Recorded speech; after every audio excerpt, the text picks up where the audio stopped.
Welcome, everyone, to Austin by Starlight, episode 31. Last we left off, some rather interesting turn of events had actually taken place in the city of Austin. So, Ophelia was out running some errands, making sure that things were taken care of in starting this charity organization that she was looking to start up as a sort of feeding base for a Nosferatu friend of theirs. Yvette had been carrying around a paper bag mostly all day long, trying to get a chance to sit down with it, but kept getting interrupted by those around her until finally what she stumbled across was something that disgusted her even more than ash being consumed.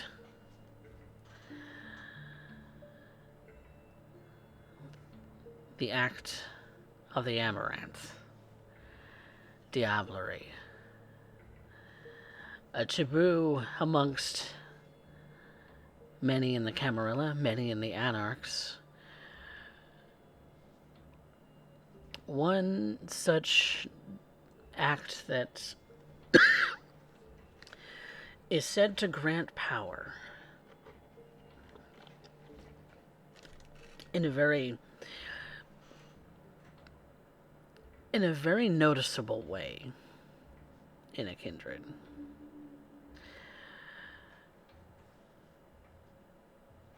And the only way to gain that power is to kill that particular kindred outright by drinking every last drop until their very soul is gone.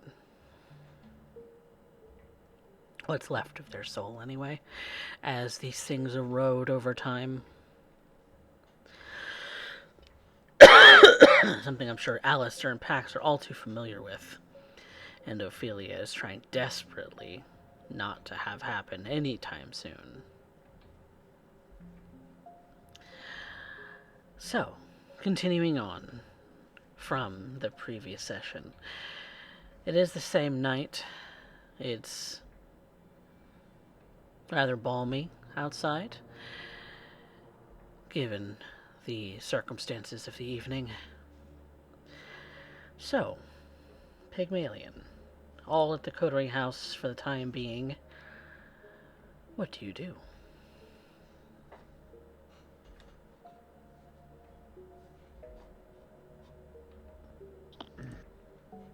Pax is coming down from her shower. She's all nice and clean now. Her extremely long hair kind of pulled over to one shoulder, slowly towel drying it. She looks pleased with herself. Carries herself with a little bit more confidence that maybe she's been lacking over the last few days.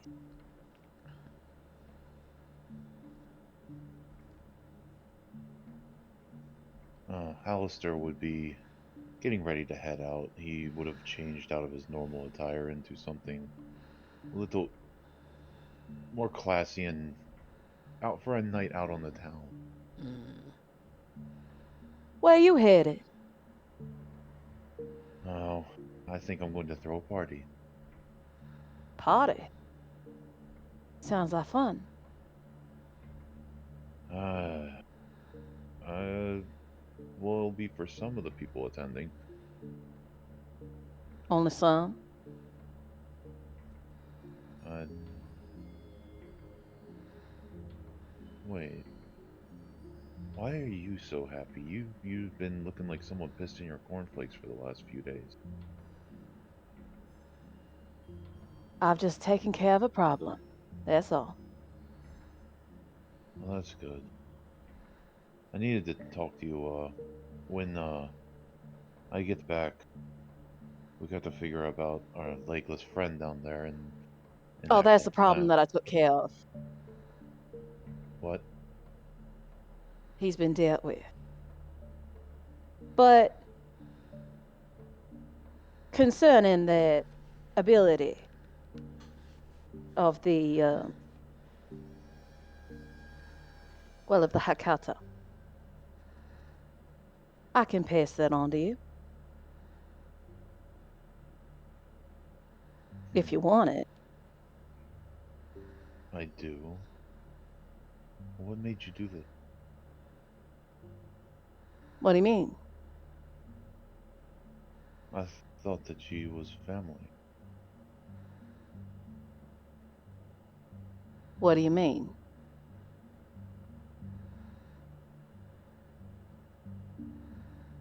Alistair's going to get a confused look on his face.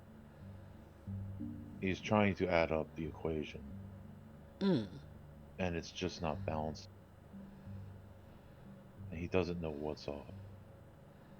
If you would like, you could do a wits and insight. I would like. Pax, go ahead and make me a manipulation and subterfuge. You're purposefully being vague.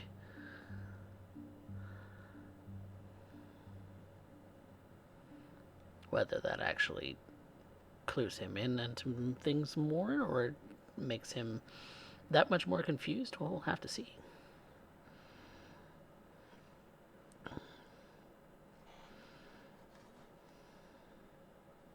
Well, damn. Beats it beats. Pax, you're in the defensive on this point. Something isn't adding up. You're right. She's taken care of a problem. The problem being the Mr. Barrera downstairs. That problem's been taken care of. Taken care of how? What does she mean by that? Exactly. Did she put him out to the sun? Is she leaving him down there until further notice? Is she burying him in the river? Is she... God knows. There's a number of different ways that you can take care of a person, quote unquote. All of which come to mind. But it's Alistair, Pax. Pax is mob. How does mob take care of people?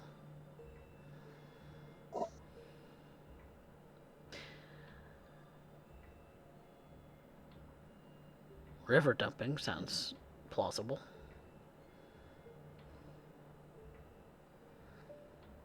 As that's what they do in the movies, right?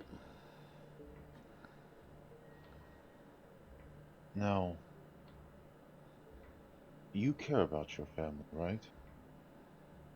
Of course.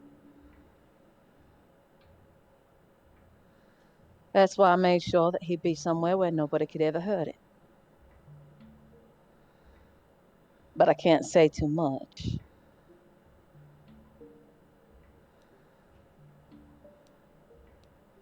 Hmm. Now she's just being coy.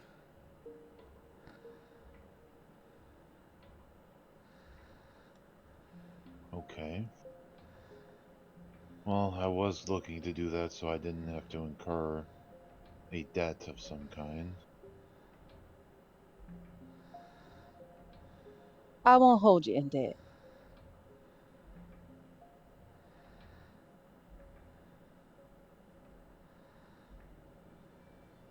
But it was best to get him out of our basement as quick as possible. The longer he sat down there, the more of a problem he could be. That is true. As long as it doesn't come around and bite us in the ass. It shouldn't.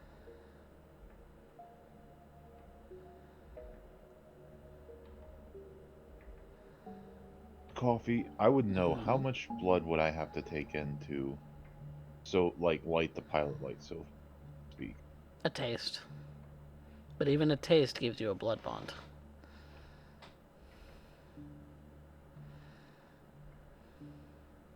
Technically, I think I'm already bloodbound. 2 packs? No.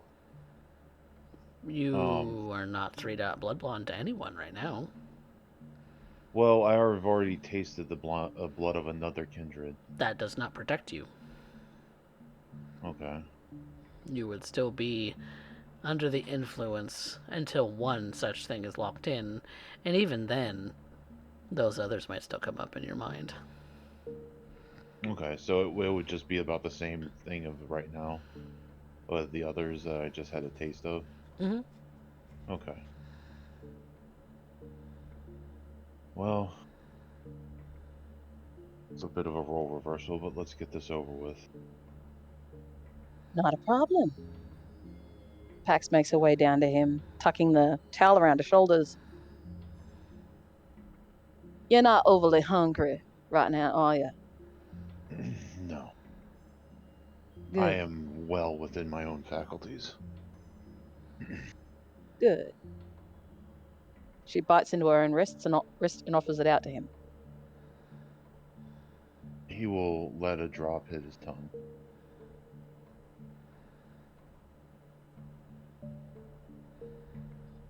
And then lick the wound close.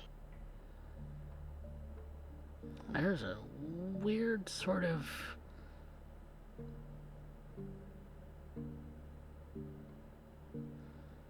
She tastes like a lot of different things.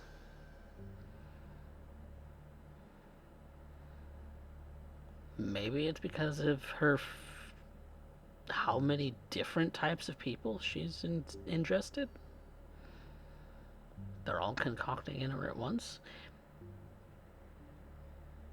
which is odd because usually, from your own experience, you've only really ever had one person on your mind when, or one flavor on your mind when you drank from another person. This is odd, Hmm. but it's delicious. It's so tempting to take so much more.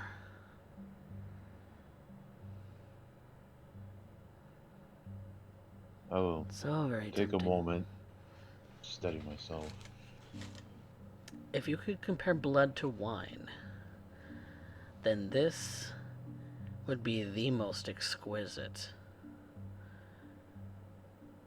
of syrups.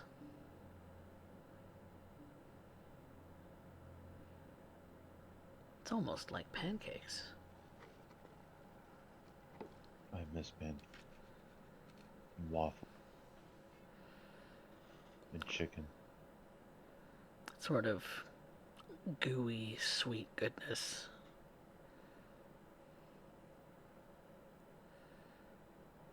You know,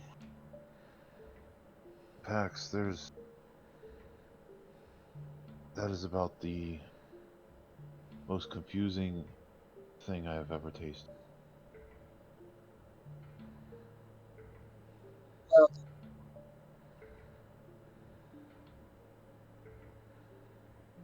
but I'm fairly sure you should be able to pick up something. Yeah, I have to figure out how to unlock it now.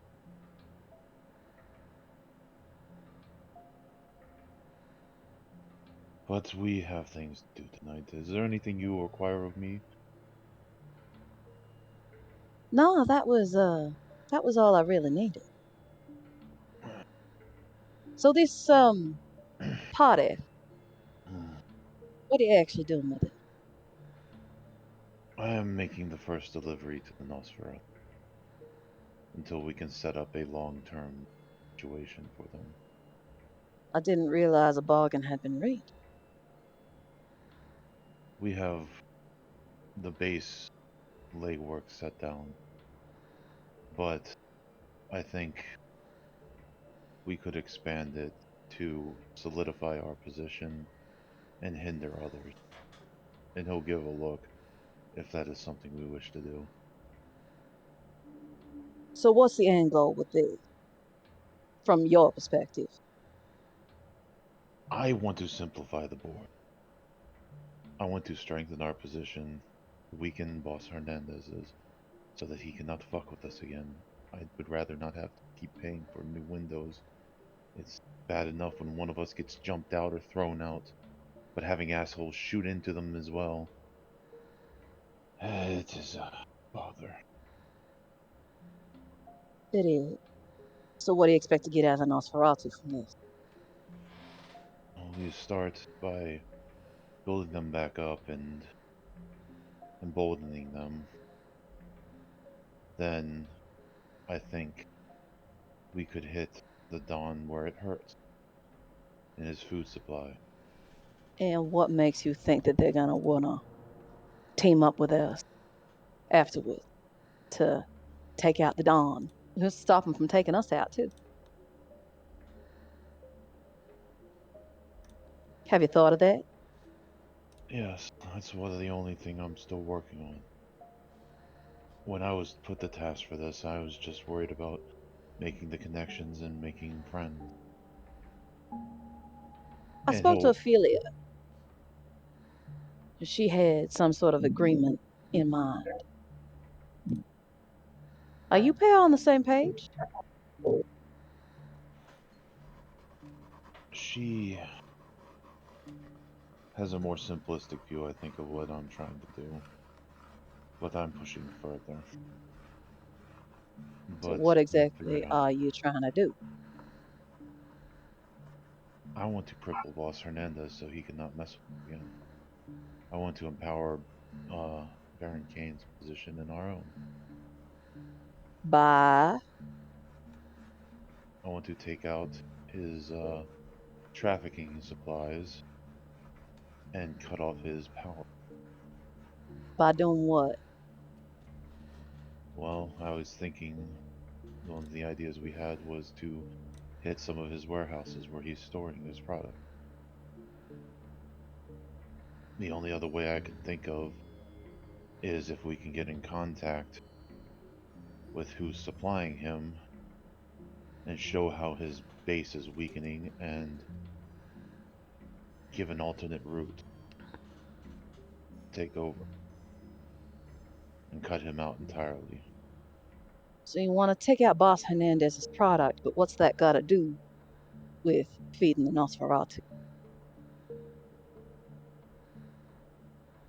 That's what um, I'm thinking they could help be the muscle that does it. Hmm. You do know how to. You do know of a way that Boss Hernandez is being supplied that way. All you would Well, have to do is make a call. your targets would probably be the cartel.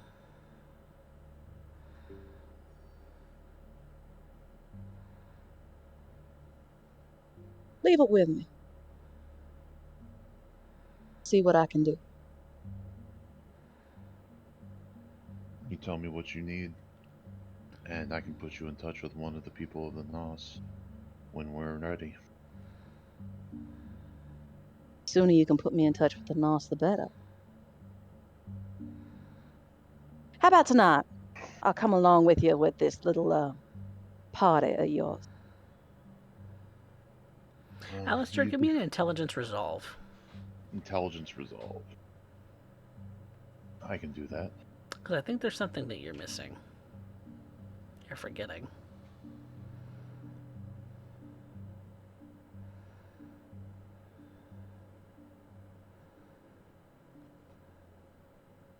Yeah, because I may be dumb, but he's not.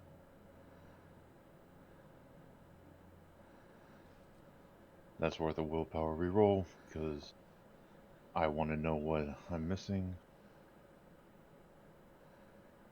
5. Perhaps the only person in the room who doesn't know this is Ophelia. But you could always call Gregor.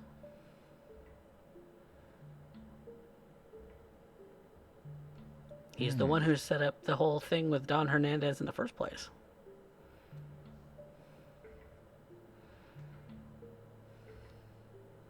Would I have contact information? You know somebody would. I think it's about that time. You will end up hearing. You will end up hearing footsteps coming down the steps. Perhaps a whiff of something that is not quite palatable. as Yvette makes her way down. Redressed, appears she perhaps is going out. But you end up noticing that she carries a wastebasket that she brings right to the sink without a word, dumps its contents, leaving red splatter along the sink, and proceeds to end up turning on the garbage disposal. Begins to rinse the sink out as she ends up doing so, and doing so very mechanically, very methodically. The spray ends up making all kinds of racket before, along with the garbage disposal, before she finally ends up turning it off, satisfied that the remains are at least clean enough on first inspection, and then simply places the basket upside down in the drying rack and proceeds to end up going to fetch her coat. Mademoiselle, is everything okay? She looks to Alastair, then looks to Mademoiselle Cosetta, and back to Monsieur Knight.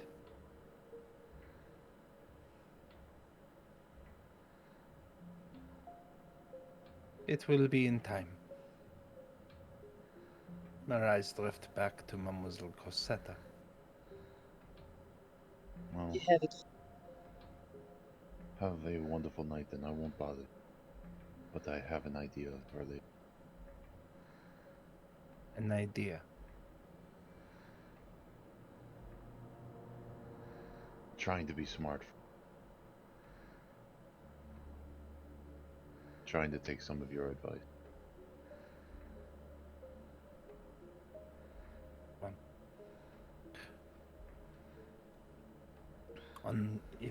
Am I required to be there? No, please. You look like you could use a night off. Do whatever you need. If you need anything, don't hesitate to text me, and I will be there as soon as. We're only a phone call away. Her eyes narrow a bit when Pax says that, but says nothing. Very well. She grabs her case and begins to make her way out the door. She picks up her phone and starts to make certain inquiries. This is a moment she ended up having very little plans for, and yet she desperately needs at this time.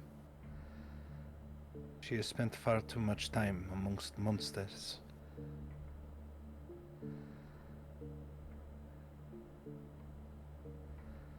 And our monstrous work is not done.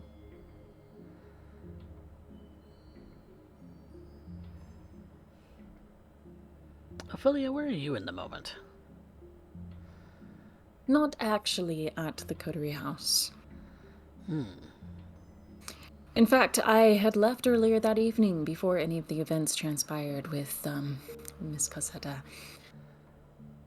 I had made my way to a different location. The hospital.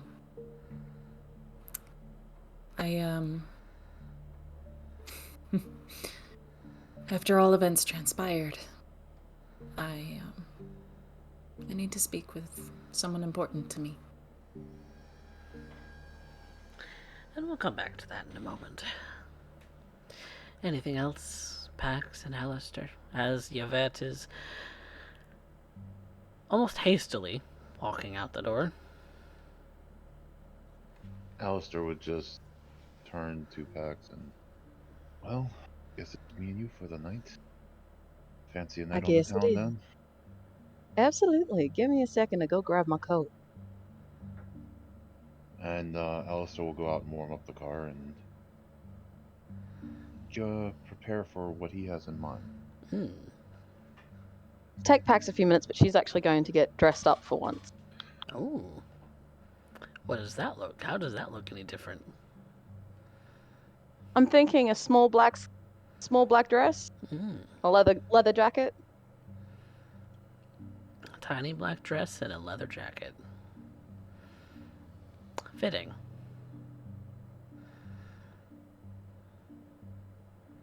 Almost matches your soul. Almost. But Pax comes down, and Alistair, you see her dressed in a little black dress with a leather jacket with some heels to go with it, I think. Or boots. Yes. Heels. Heels. That's almost too fitting. Let's Well, go you have said some fun. All right. Well, these two go and see about starting a party. We're gonna jump back to Ophelia.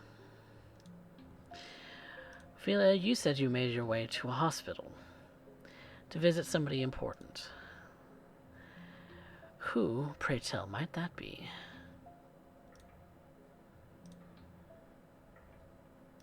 That would be my mother.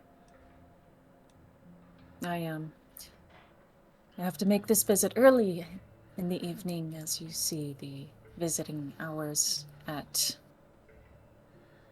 the MCU tend to close up over time.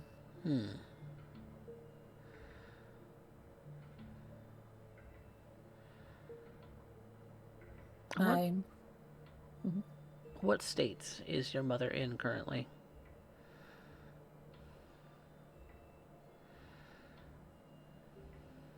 One that I have a hard time admitting. For the past few months, she's been surviving, trying to push through a rather arduous battle of her own, shall we say. Cancer.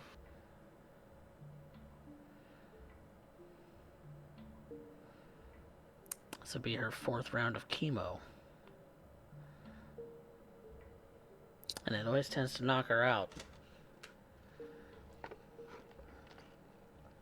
Yes. Yes. It's almost funny. When it first started, it was just a little tumor. Just a little light speck that we noticed was getting more and more odd shaped, strange. And at the time, it was terrifying to consider. We had options. We got her set up with surgery, and the first one was removed. And then it showed up again elsewhere. And we got the second mark removed. And for a long time, it just kept cropping up. Just appearing.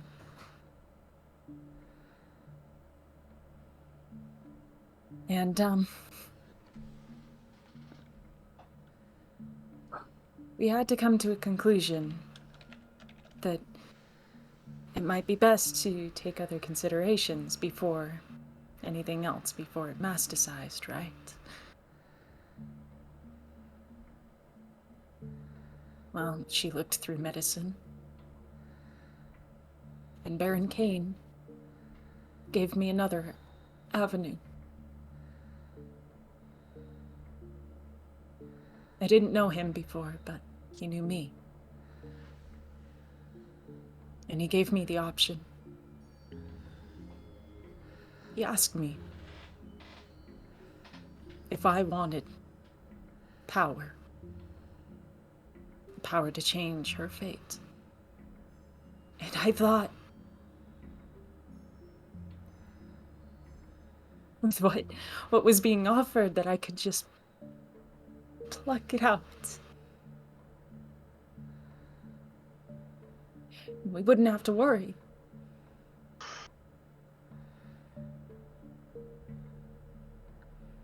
Wasn't the case.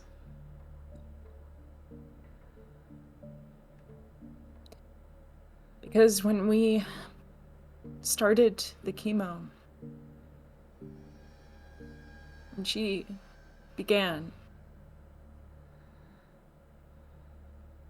we discovered that it's not just a lump. It's not just a dot, a change of the color of the skin, a cell that grew wrong.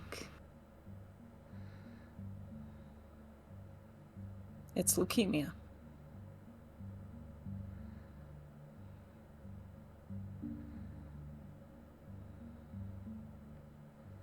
It metastasized leukemia. Or maybe that's what was first. And I think the worst part of it is that I made that exchange. Because I thought I could fix her. There's no way I can do anything about that now.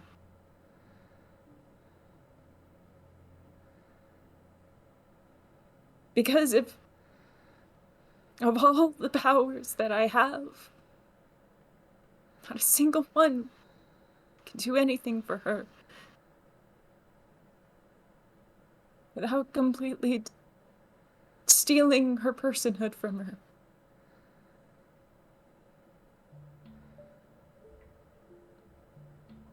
And now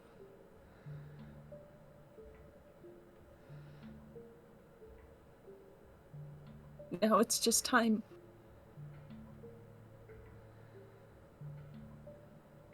That's all I have now. Is time.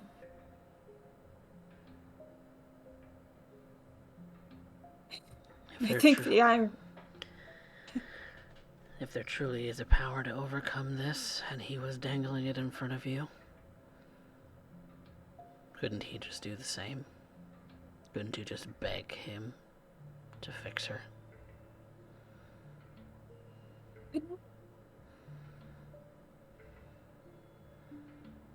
That's a thought that's been going through your head back and forth.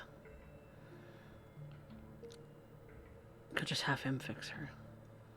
I'll do anything. It won't work. I know.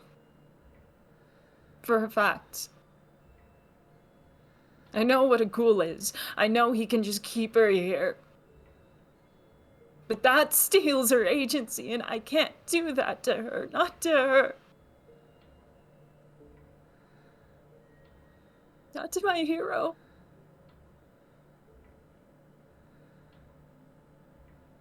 And to my mother.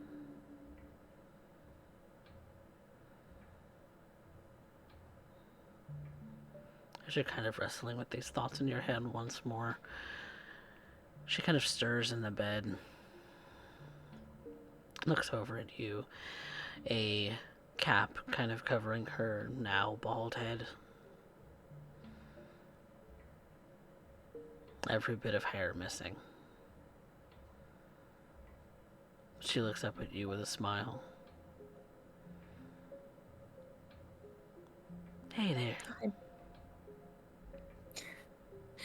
Hi, Mom. What you doing up so late? Isn't it past your bedtime? I mean, I have an early day tomorrow, but you know how it is. Always The office so, work. Always so busy. Gonna run yourself ragged and get yourself turning old before you're even old.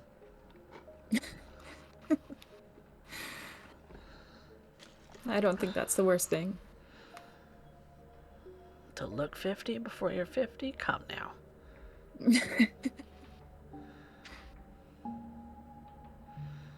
Ophelia brings her hand up to her mother, her face, and just gently holds it. Oh, your ice cold, honey. Yeah. It's getting cold out. Ugh. It's very cold. Sorry, I don't mean to give you a fever there.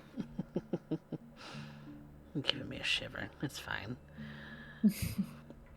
She brings her hand back down and just holds onto her mother's hands very gently. She makes note of how bony her mother's fingers have gotten, how much weight she's lost. How much strength she's lost.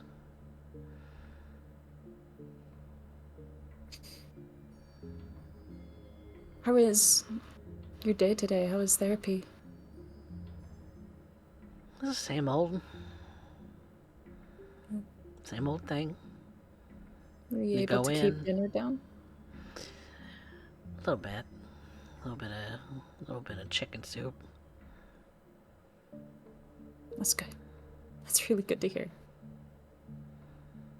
I know tomorrow it's going to be even worse because it's usually the day after or the following day that it gets me the worst. That's what I remember last time. God. It took everything. I basically had to twist your arm to get you to eat. It's the pain, darling. But they got me done with some good stuff now. I should be okay. It was That's round good. 4, so we'll see. We go in for tests this week. See if it's gone. And if it is, I get to go home.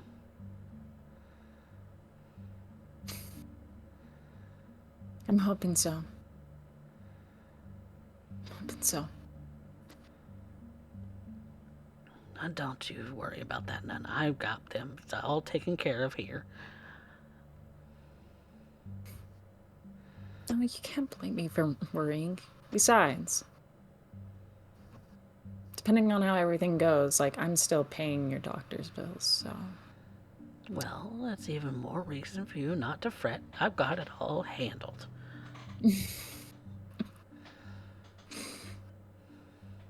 I keep them on their toes.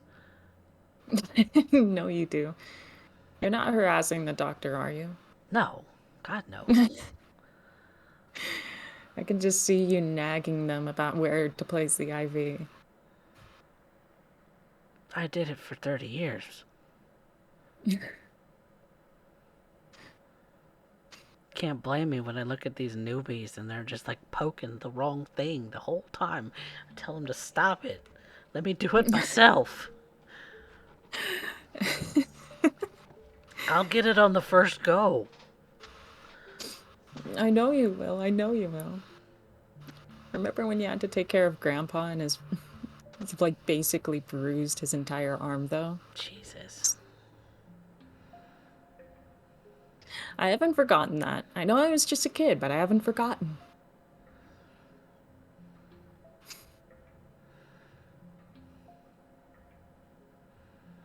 Well, things have improved a lot since then. You're right. Steady your aim. Sometimes I feel like they're coming in this airplane flying blind.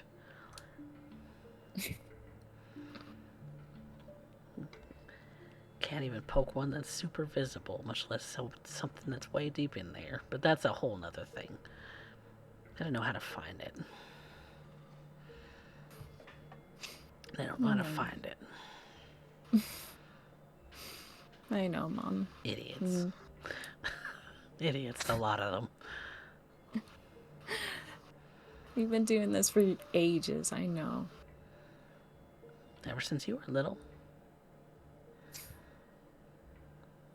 The toughest nurse in the whole unit. And Ophelia will go ahead and will blush of life at this point. And she will just kind of lay her head down and basically incurring her mother's hand to go on top of her head to pet her. What about you? You been taking care of yourself? You been eating?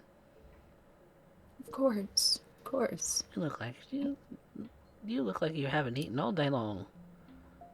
You looking thin. How do I roll for hunger? Why is it missing? What is your current hunger score? 1. Oh, Even. rouse. I forgot. I forgot the word rouse. Yep. Yep, you're a little hungrier now.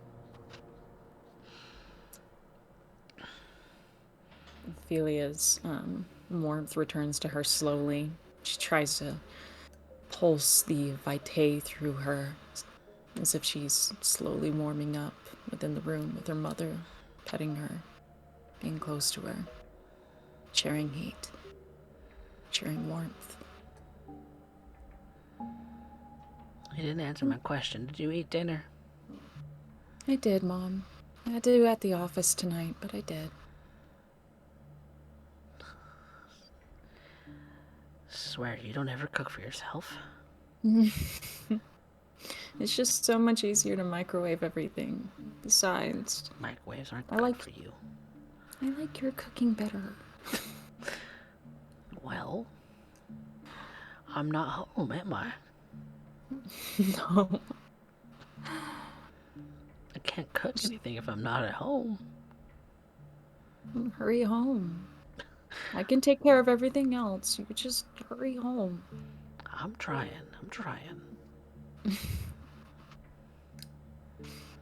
These lazy bums only work so fast.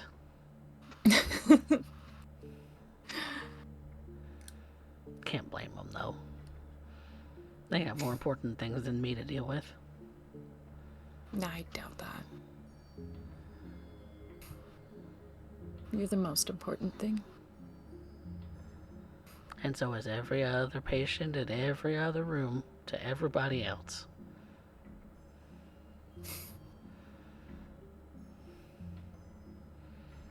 Ophelia will just move her head to look up at her mother.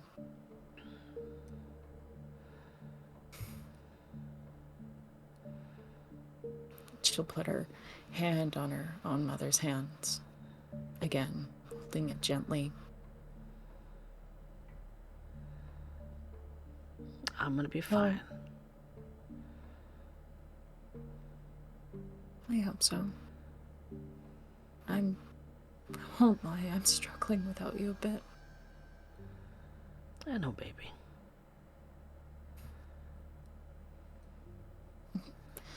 I've got some clients that I'm working with right now, and it's really difficult to figure out.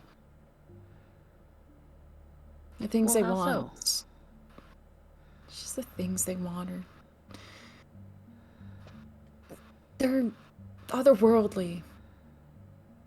Just really alien sometimes. And I feel like I'm the only sane person in the room when I'm speaking with them for the most part. Maybe one... She kind of looks over towards the door as a nurse starts walking by. Like, these chuckle fucks? It's a little bit stranger, but... Well, how so? Tell me about it. How are they odd? The odd thing is that they're contesting a property right now, and the contest is like what they think is going to happen and what they think they can accomplish is not quite the reality of how things will go. And the way I view everything, the way I work is through proper avenues, it's through proper channels, and I feel like I'm talking to absolute madmen because of all these little secrets that keep coming out of the woodwork. You remember that case I did a couple years back? It was brought into court. It feels like that. It feels a lot like that, and... Well, you were successful on that one. Yeah. I'm just hoping I don't have to do that again. Well, you gotta do what you gotta do. And really, people will keep secrets day in and day out. Some people are so unwilling to share that that's all they do. Just lie and lie and lie and lie and lie. And eventually you get to the truth, and then they have to tell you. You have to tell them, well, if you had only told me before, you wouldn't have this thing so far up your ass that it's not gonna come out all that easy.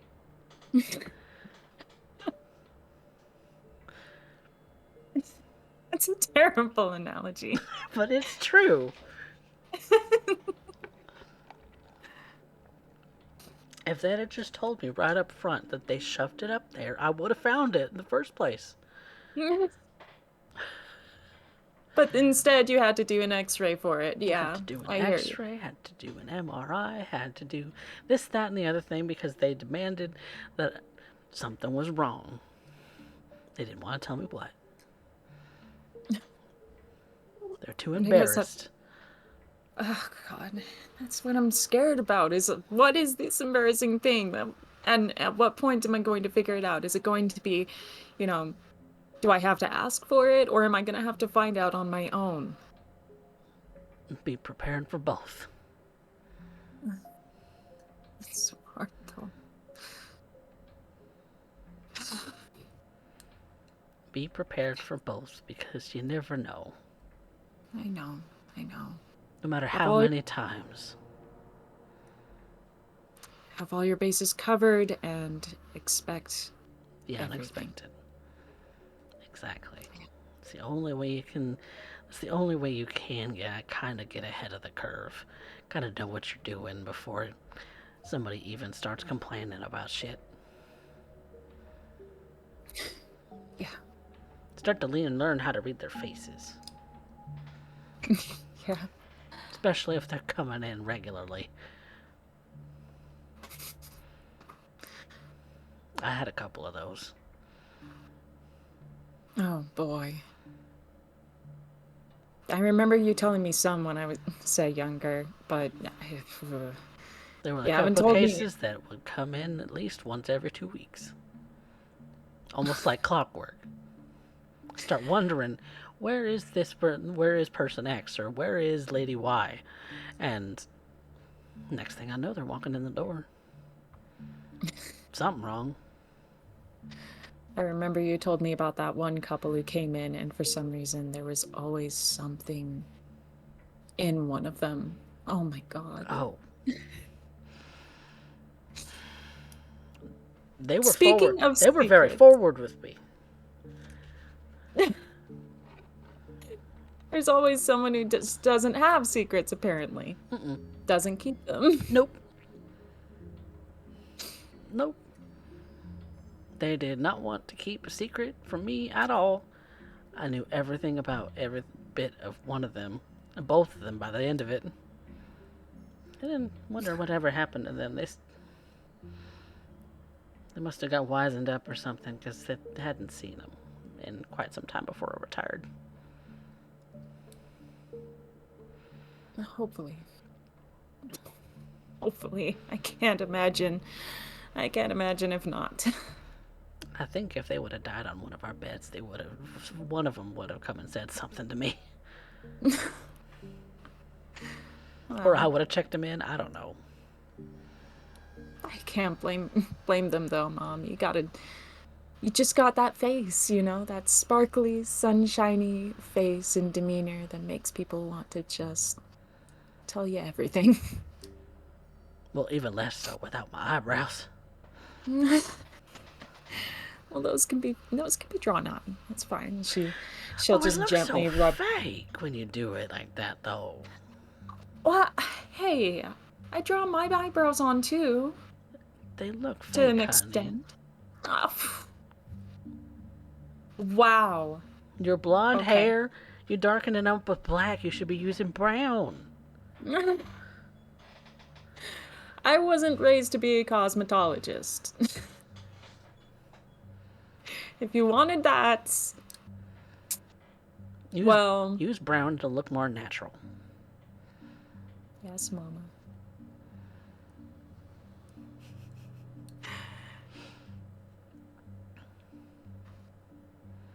And you notice that she presses a button for medication to see if she can get some pain meds. Are you hurting, Mom?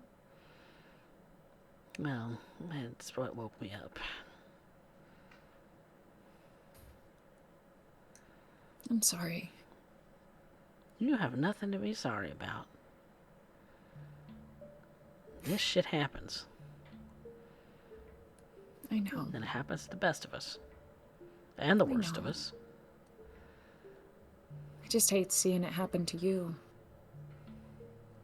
Here. How about this? I'll go see if I can grab a nurse really fast. Alright. And you get to bed. I will, Mom. You got bags coming under your eyes. You need to get some good sleep. Jeez. Look. I can tell when you hard to- haven't slept, Feely. It's hard to do when I've got such rough cases going on. There's so many. There's so much work right now. Do you even know how much growth is going on out here? Ugh. So many different things that I heard of on the news. Yeah. It's really all I get for cable in here. Yeah. With that new highway coming up, people are prioritizing and whatever It's kind of supposed to circulation. free up traffic downtown, as if it will. It's not going to help nothing. I don't know. It might. Real estate is changing around that area. Development does that, so... But all of the businesses are downtown. Everybody's going to be coming from everywhere into the downtown area anyway. What's a bypass highway going to do?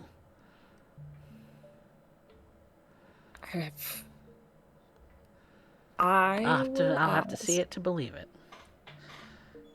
I can go ahead and ask my friend from the city council about it. We'll see what he thinks is going to go on with the city planning. Well, I'll believe it when I see it. I don't think anything about downtown traffic is going to get cured anytime soon. Probably not. And this whole thing's going to get stuck in limbo and construction.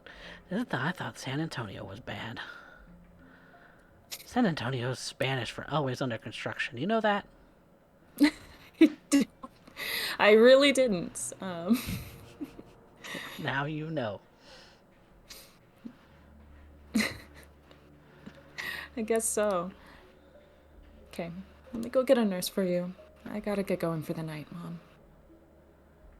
Be safe. Be good. You know I will. You take care. And take a break. I'll try. And she will come on up to her mom, give her a gentle kiss on her forehead, and try and give her a hug from the bedside. And she gives you a very weak hug. Kind of tangled in IVs and monitors. She can only reach so far.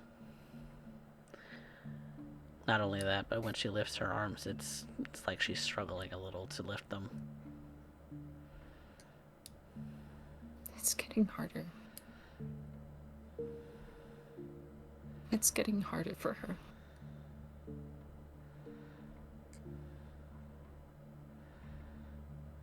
Ophelia will try and keep a stoic face, a smile. Nothing's changed. She's still got her spirit.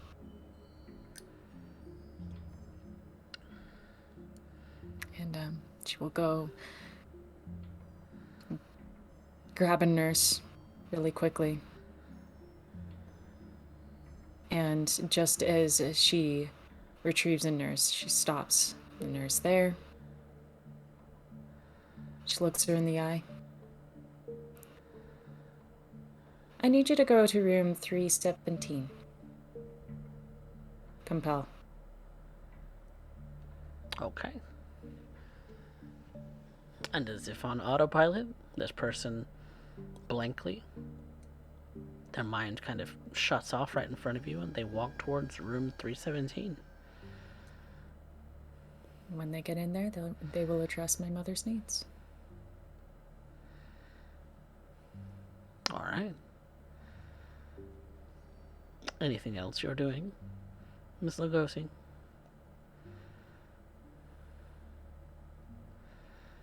I head back to my car.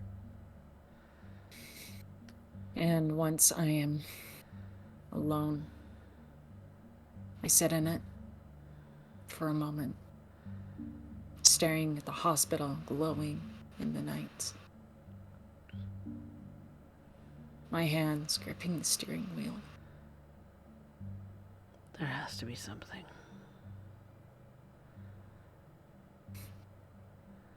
Kane wouldn't lie to me, would he?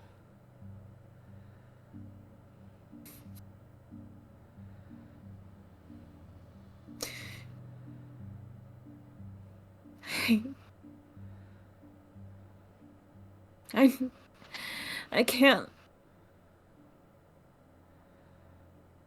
Just let her die.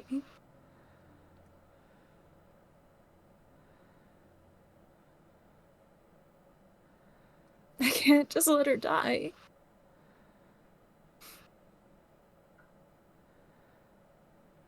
Gripping the steering wheel. She curls into herself, whimpering.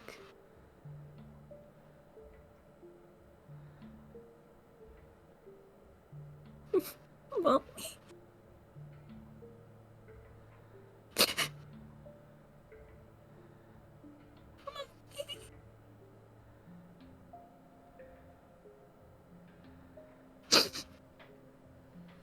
And with that, I think we are going to take a quick break. We'll be right back, everyone.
Welcome back, everyone, to Austin by Starlight, episode 31. Ophelia was having a lovely, heartfelt moment with her mother, who is currently in the midst of a battle with cancer. But elsewhere in the city, Pax and Alistair are looking to start a party. A sort of random party. So, who all do you invite? And where? First, Alistair is going to look up and down the strip for where the limos are parked from all the people that are going and arriving all high society and going and getting bottle service and such. Where exactly? Because you On the don't live strip. on 6th Street? Yeah, on the 6th Street. Okay. Okay, so you're going to 6th Street for that. Yes, I'm sorry. I should have made myself more clear. Okay. Okay. Because it's not called the Strip. Wow. But Where I'm from, our area like that's called the block. yeah.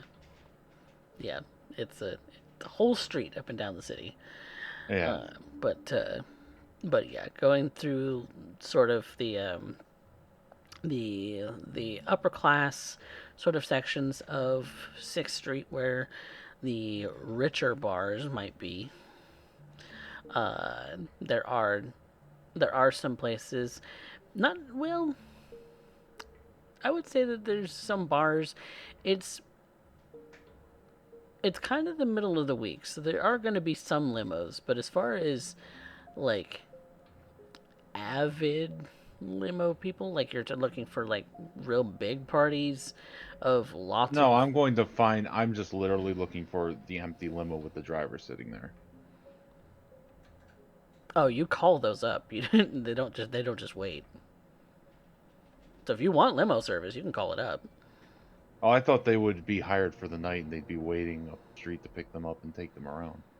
Oh, like somebody who already has a booking? Yeah, I'm stealing a limo. Stealing a limo. With the Well, resources you have, why borrowing. would you need it? Why would you do that? Because I'm not spending my money for this shit.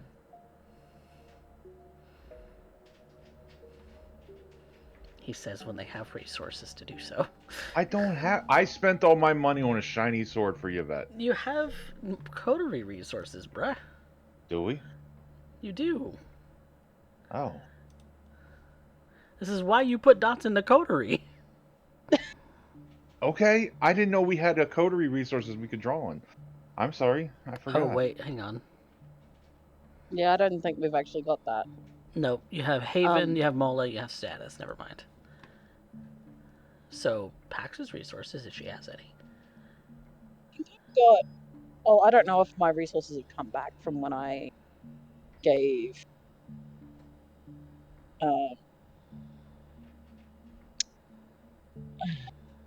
Our other Malkavian friends some money. Like how much? I don't recall that. It was way back, like when we were setting up the pig farm. Oh, like Because she Before the passed meeting, over. probably. that's been weeks, eons ago. So Yeah. I'm gonna say that's come back. So yeah, she's got her 2 dots. I still think we can make it work without spending money. if you want to steal a limo, by all means, but that does not mean that you are going to they're going to take it lightly. No. Look, I'm really not looking forward to getting on the cops' radar right now. In fact, I would much rather stay the fuck off of it.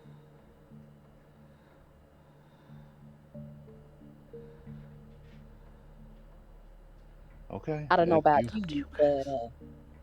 If you, what's the whole limo shtick for anyway? to get a group full of people drunk enough that they won't know what's going on, and we're going to deliver them to the NOS, so that they can't fight back. Sounds like a plan. I was just going to get the limo driver to be persuasive and get him to go get drunk. And he'll be in no shape to be looking for it, and we just park it nearby, and he eventually will find it. No one will be the wiser. Except you do realize that shit has tracking in it these days.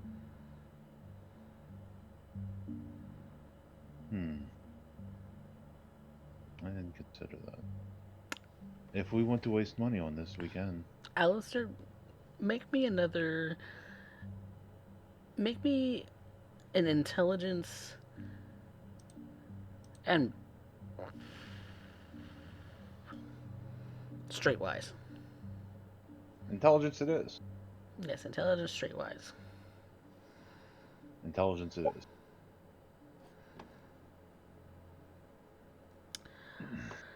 Yeah, you'd be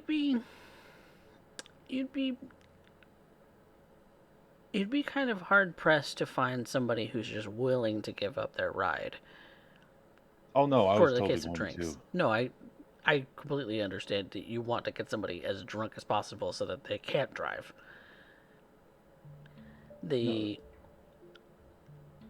That's Okay, so knowing my powers, I would know this. I was going to use Dominate to use Mesmerize to tell him to go drink as much as you can. the only caveat being is that drinking to the point of harm is not something that they will do. They'll get cut off by the bartender way before that and kicked out. I'm not looking for him to kill himself. No, I understand that.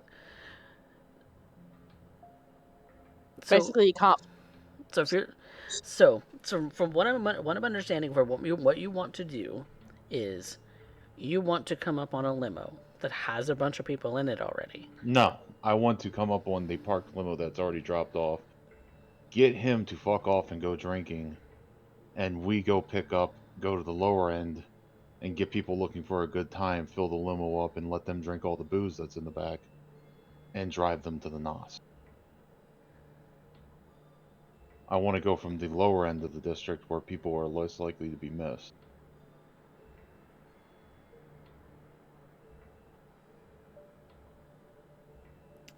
It's doable but tough. Because Cool.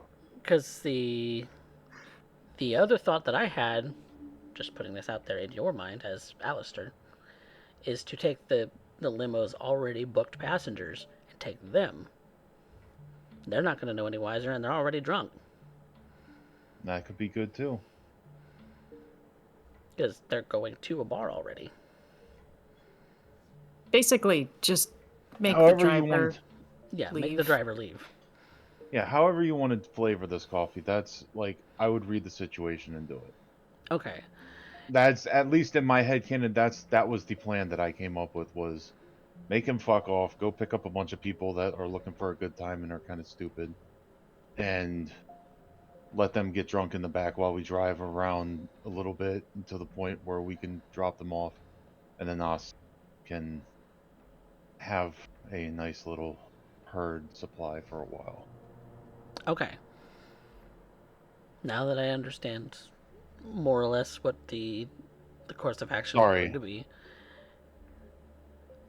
the next step would be, so you have found your limo. You have found your target. Okay. That's not the issue. Now you have to roll to see how he's going to take the. So you said that you're going to use Dominate to Yes. to do that. So Mesmerize takes a rouse check. Yep. You are very hungry. Hungry, Mr. Knight. Why just let him leave? Why not just eat him? Good point. To eat him, throw him in the back. You could even throw him in the street. Doesn't matter.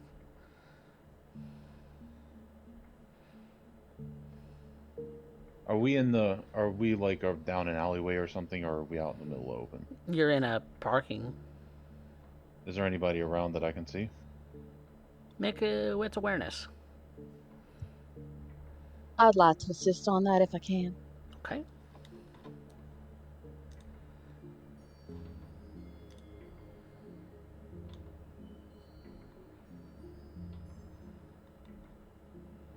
Three successes.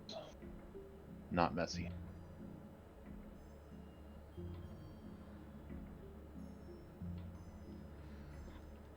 All right, 3 successes. Okay. There's not anyone immediately.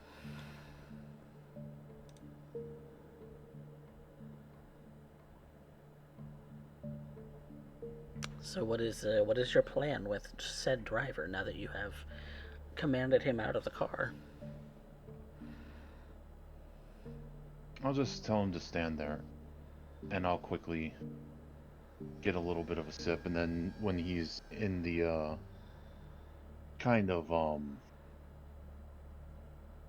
throes relaxed of a the little bit, kiss. Yeah. I'm going to throw him over my shoulder and put him in the trunk. In the trunk he goes. And I'm able to take a couple dots from him. Yep. I'll only be taking 2, so he will not be in danger. All right. Now, I take we have a group of partying in the back, don't we?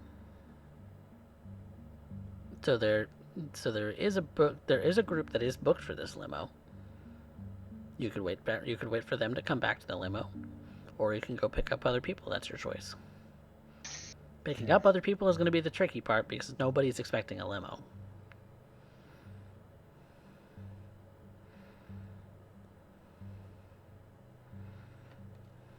Does this guy have paperwork in his vehicle concerning the group that he's supposed to be picking up?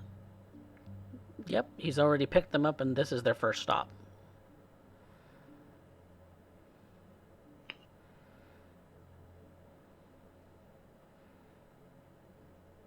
You cut out, but yeah, there's an itinerary. It's a group of about 5 people. 6 people. 5 people enough? 6 people enough, Alistair? We could make that work. Or we could go and try to make more. What do you think the best showing would be? You deal with people more than I do in certain managing expectations.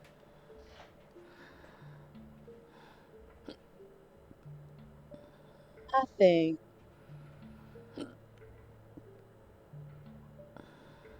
Your mic cut out on you again.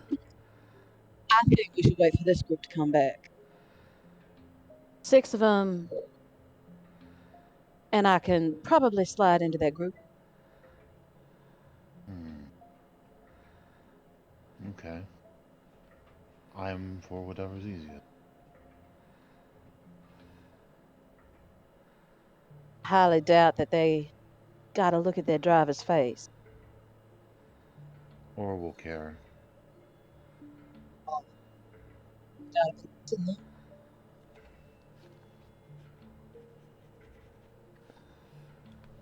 Well, we'll just have to tell them the normal driver had a family emergency. I will be covering.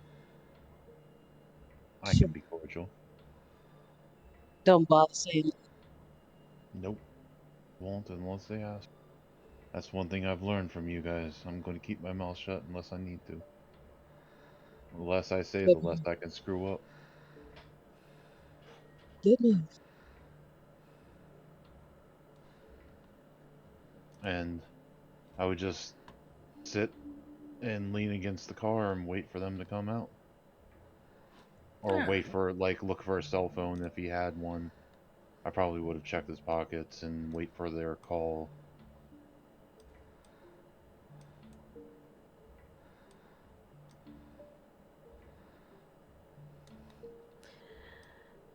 It's not long before they start coming back. Kind of looks like it's a bachelorette party, really. There's a number of ladies who have all come together. One of which is kind of got some kind of a decoration on her head that she's the crowned bride. But It's no one I would recognize, correct? mm, No, I don't think that you know them. Okay.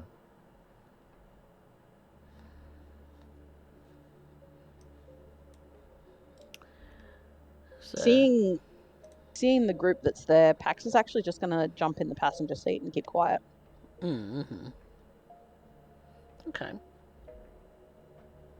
Alistair would walk over and open the door and stand there like, a gentleman should. Mm-hmm.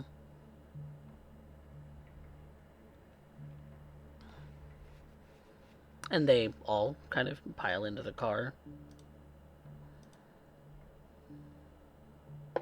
I will close the door, go and start it up, put the middle divider up, and start heading out. And they're having fun in the back, like they, like they, like they booked this particular little limo.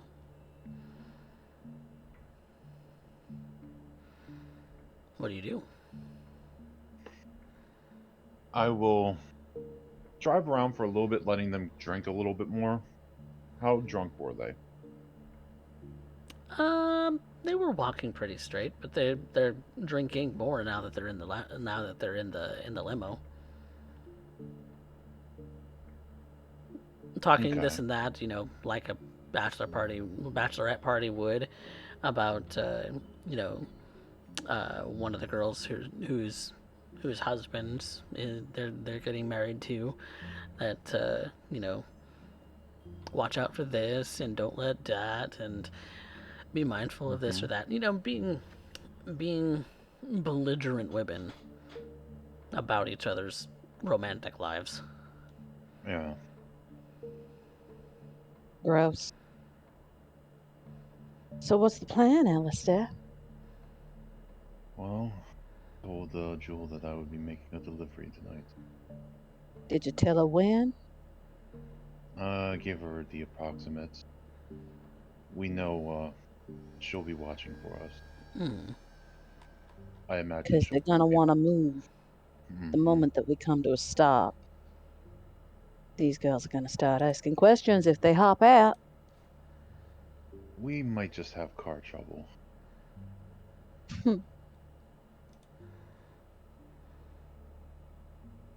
And I will, as we're approaching where they go, I will,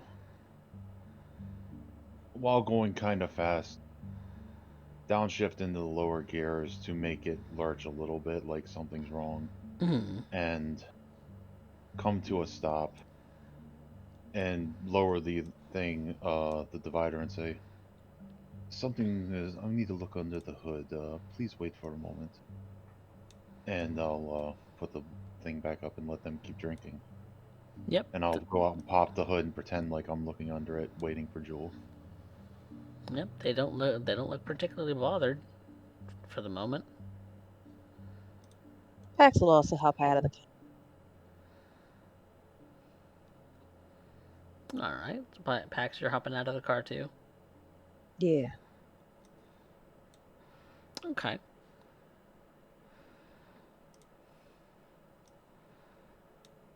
And so you're waiting for Jewel to arrive. Yep.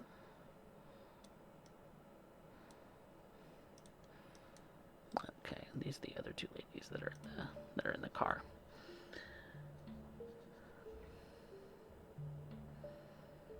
So you wait for a few moments.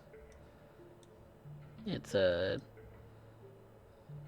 You can never tell with a Nosferatu how long they're going to be. Mm-hmm.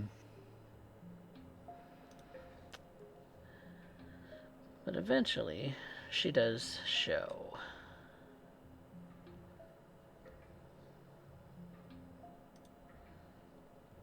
Let's see. She kind of uh, she kind of waves over to you, Pax. Pax waves back, starts making her way over towards her.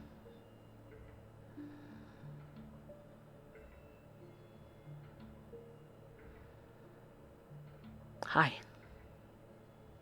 Evening. What's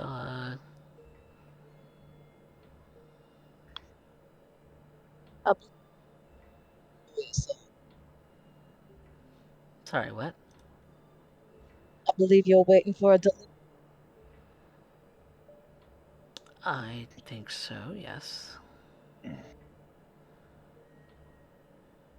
Well, they're wrapped up nice and neat and drunk, all in the back of the vehicle for you. Neat.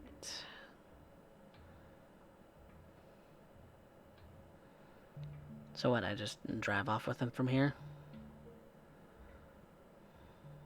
That, It's or up to you. if you have enough people to carry them down wherever you need to store. Store. Well, if you sip off them for a while, you can make them last.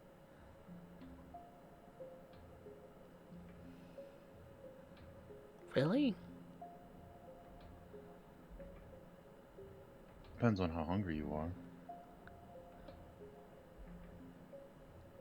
This is up to you. I have This a is your question. delivery. I have a question for you, Jude. Uh-huh. What were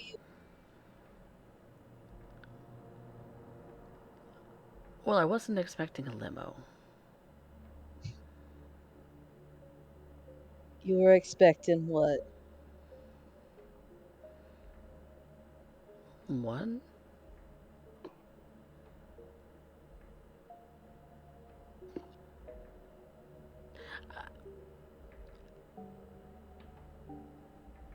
Okay, so I'm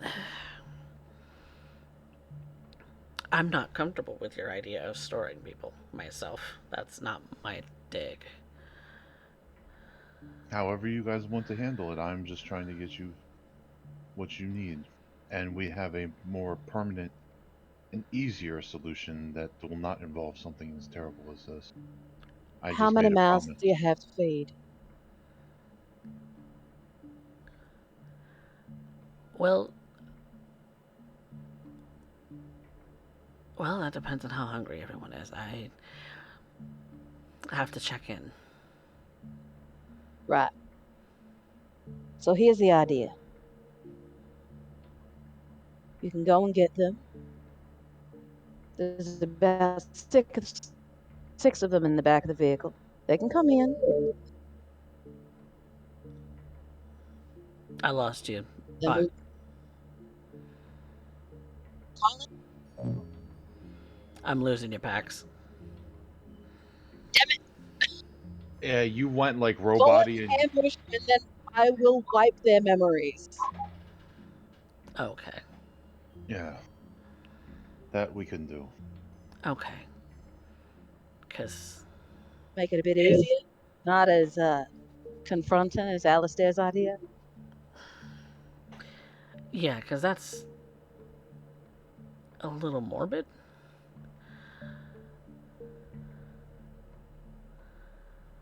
For my taste, anyway. Telling me. I I, apologize. I didn't know how many that you had, and I didn't know if they would be able to survive, and how hungry some might be. I was they're just willing trying to to be feed on practical. rats. I'm hoping that we don't have to do that anymore. We're setting up something long term that you guys can get uh, sustenance whenever you need. There is a process. There is a process underway that Miss Ophelia is organizing. Mm. But this is a temporary measure. Just to get you topped up, ready to go.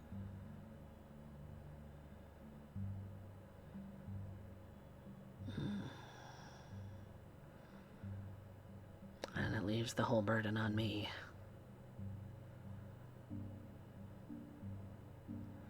You get to walk away scot-free, because who knows what the fuck will happen to these chuckle fucks. Not scot free. As if you're gonna sleep any worse tonight.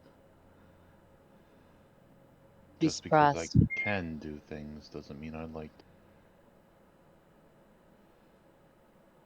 We hope that these people won't be her. You can't guarantee That's that. why. No, I can't. That's why I said hope. But this is why I offer my skills to erase their memories after the fact, so there's no chance that y'all will all get caught. In the end, the only people's faces they see are mine and Alistair. So we don't get off scot-free.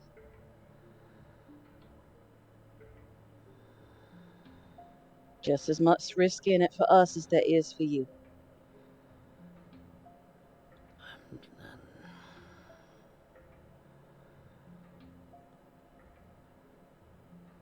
Okay. Okay. Well. Okay, I guess I'd drive off then. If it makes it easier, I'll come with you. You don't have to do that. Well, if I'm gonna erase them after the fact. You're not gonna have to do that either.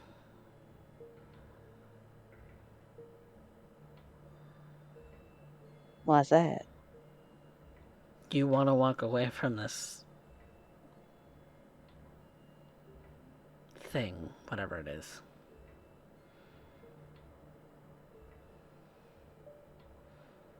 I ain't walking away And from to be shit. fair, the entryways should be kept secret.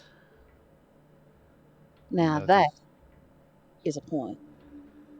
That is a reason why we wouldn't come with you. Not because we don't want to help, and not because we don't want to pull our own weight. You still may be suspicious of me, but I still just want to work.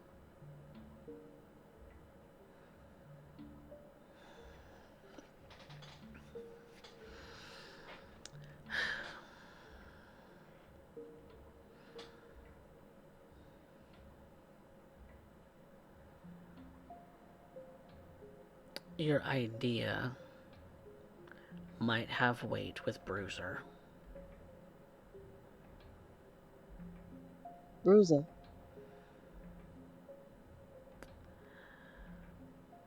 He's, like the name says, a bruiser. Kind of an idiot, but strong.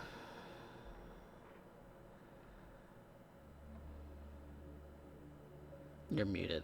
Your mic's not picking you up. Sounds like somebody I would like to be on the good side of. He'll fuck you up if you fuck with him. I wouldn't intend to fuck. Yeah.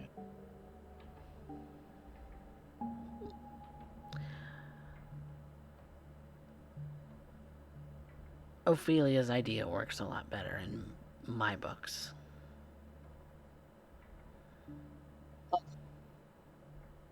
Hers is long term.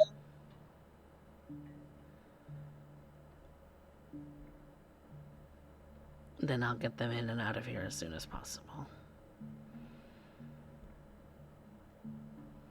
Very well. You're gonna want to call Jewel. yourself a ride. It's a nice night for a walk. We can find. I ain't walking in these hills. What are you talking about? Well, we're gonna walk away from here. We're not exactly gonna call a car to where we started. Fair enough. Hey, Jewel. Uh-huh.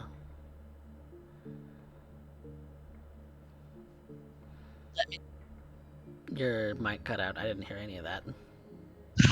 If you need anything else, let me know. Your mic hates you today. It does. Yeah, I'll be in touch. Have a wonderful night, Joel. Y'all have a good night, I guess. And Oh, she goes and to... there's one in the trunk.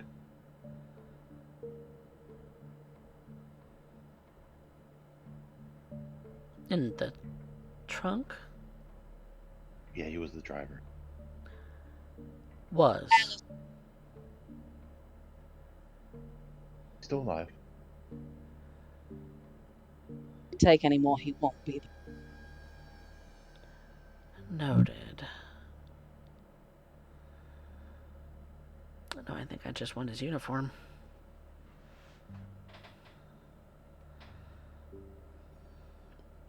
And We'll leave you to. she goes to the back of the limo. She pulls the uniform off of the driver. He's unconscious because he's half asleep.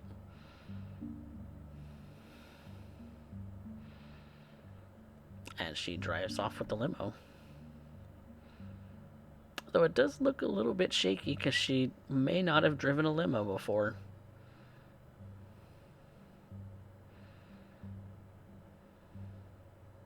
Well, that could have gone better.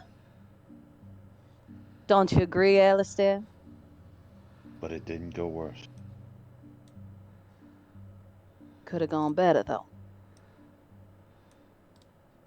I'm new at this, so how could we have done better? Trafficking people is dirty work. It is not something I wanted to really do. There are other ways to get around this. You do realize that.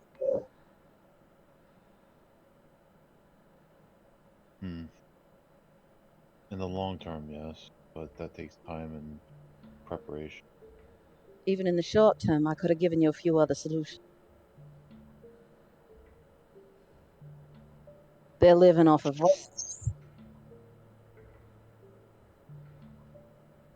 Yeah, well, next time I will try to brainstorm with you guys. Keep me in the loop next time. Now, you said something about wanting to take yours. As she's speaking, she stops. Yeah, I'll start walking. I wanted to take what you cut out halfway through. You wanted to take down Boss Hernandez with this little operation of yours. I wanted it to be something that weakened him so that he could eventually be dealt with if he needed to be. And how does taking people off the street do that? I'm hoping to get the Nas to help and give them that part of the Don's business. What part? The part that deals with bringing things in and out of the city. You're talking about his body business, yeah? I don't know what he brings in and out. I know he does bring in and out people. But you're talking about his body business specifically. That is one thing. I figured it was at least he brought in people, and I've heard you say the word cartel, so I assumed there was other illicit substances. Human trafficking, drugs, and weapons. Those are the three avenues that mostly come through. While it's not something that I truly wish to be in, if it gets him out of here, it solves a problem.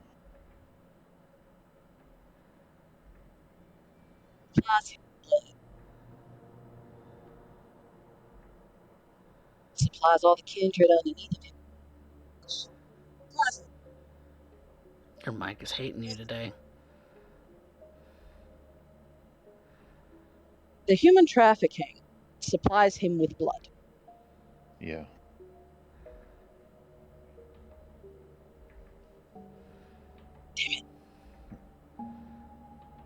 Let's see if I can change over my mind. Yeah, that mic's been hating you all night. The noise gate on it is real bad.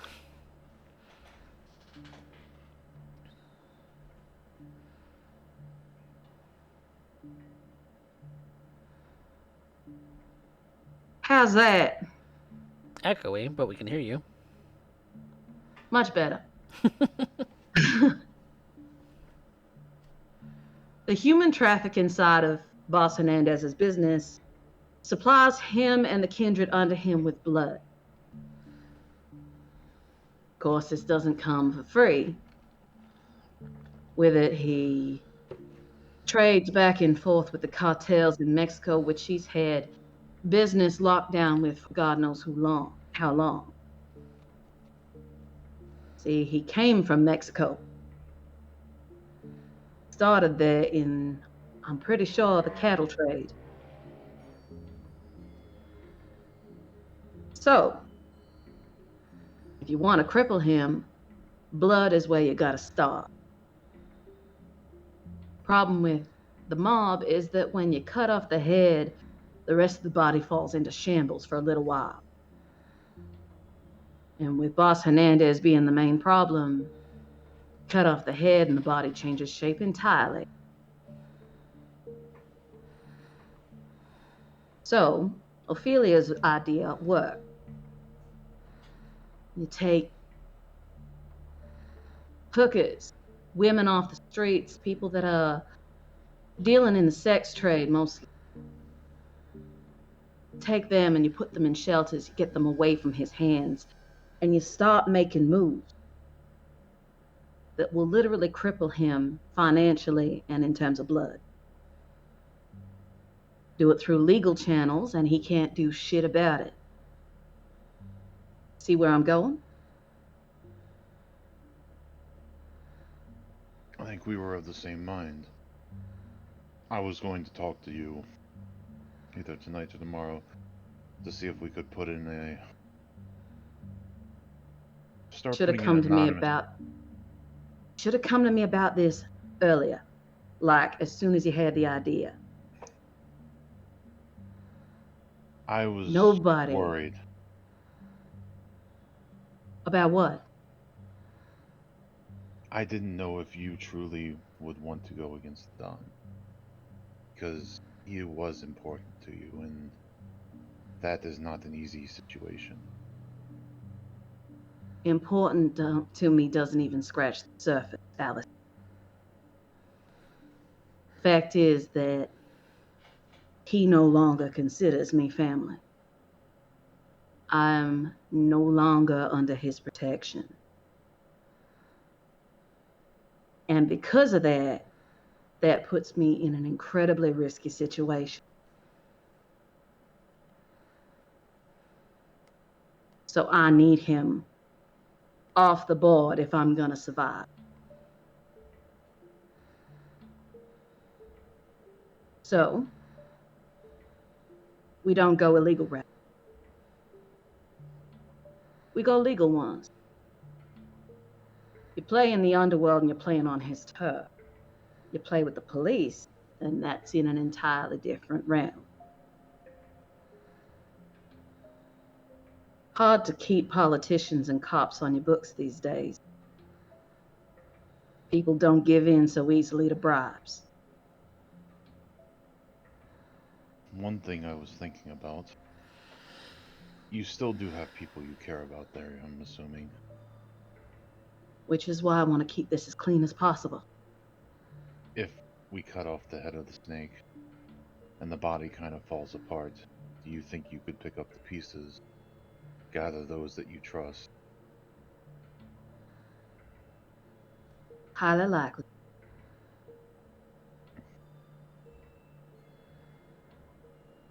People that I trust are already high up in the rank. And honestly, some of them are people that I would try to put in power over myself. Well, I didn't mean that you needed to be in power. I just wanted to try not to. I put, in Yvette's eyes, I put her family in danger once, and, well, you remember what it led to. I would rather not put people that you care about in harm's way if I don't have to. Because People that I care about are in harm's way every night, regardless. But I'm not going to have that be my fault. Well, you go the illegal route and it will be. And we won't do that. Stick with what Ophelia's doing. I have plans for that. Tell me about them. Ophelia wants to summon in or bring in a lot of the people that the Don preys upon. I want to eliminate another aspect of people that he could use as soldiers and get some of the people that are aging out of the system and coming out, rehabilitating, and get them to be our eyes and ears on the streets if we can.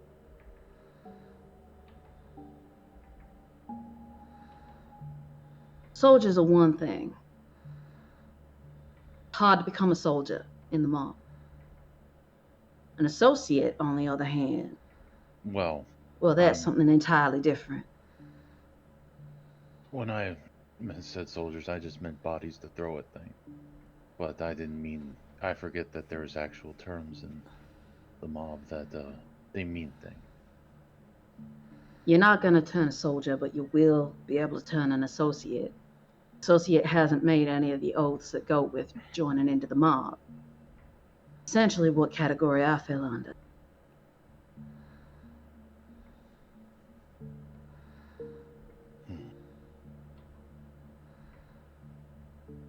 Associates actually make up the bulk.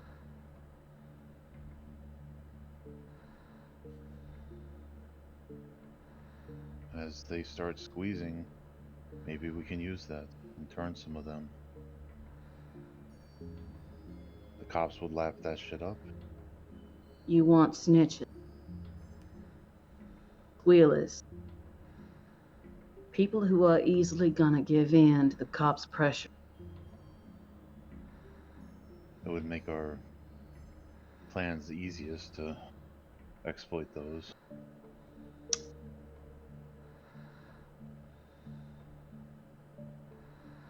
Well,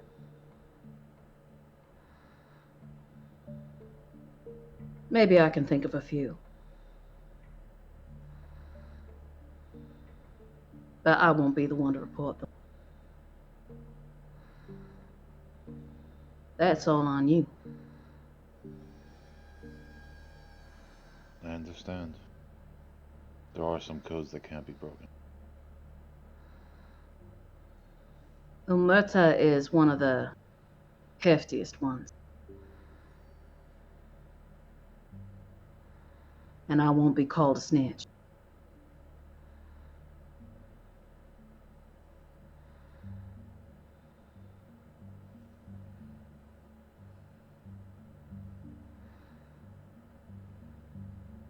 I think this could work. I am definitely out of my element when it comes to this, so I'm depending on you and Mademoiselle Yvette. Just make sure you keep us in the loop. The more you stay silent, the harder it is for us to keep up with what you're doing. And if you're not careful, we might end up working against one another. That's true. It's a balancing act that I have to play right now. I have to be independent enough to actually pull my own weight, but I'm also dealing in things that I've never had to before, so I do need some guidance. All I can say is stay away from the illegal if you can. I think that's going to be the wisest route. But when we get back to the Haven, we can sit down and map out some of the places and people that we can try to exploit. Good. And as for further temporary measures, I can get you bag blood.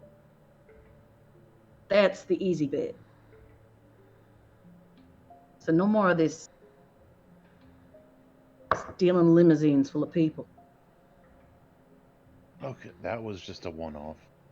I honestly, it might have been the stupidest idea, but it's what made most sense in the moment. I'm not that clever. That's the only thing I could come up with. That's why I let you just do it.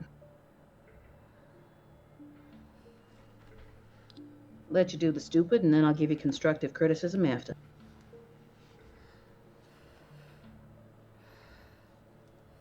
You know, if one thing is very true, is that I like to learn. I will never stop learning. So if you have something that you can teach me, I'm not a teacher. All you gotta do is watch. it's a form of teaching in itself.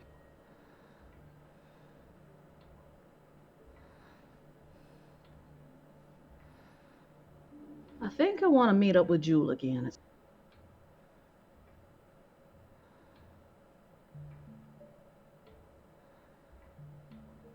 I had another idea. What was that? Remember when I told Mademoiselle that I wished to speak with her? Yeah. I thought of a contact that might be able to help us circumvent some of the things for the Dawn. And who might that be? Do you remember our friend that had a penchant for fancy cars and a nice suit? Gregor, yeah. Well, they brokered a deal. And I think maybe if we can show the position the Dawn's in and the plight of their brethren, that we might be able to negotiate them to deal with the Nos instead of the Dawn and weaken his position. I have a question, though. Why should he care?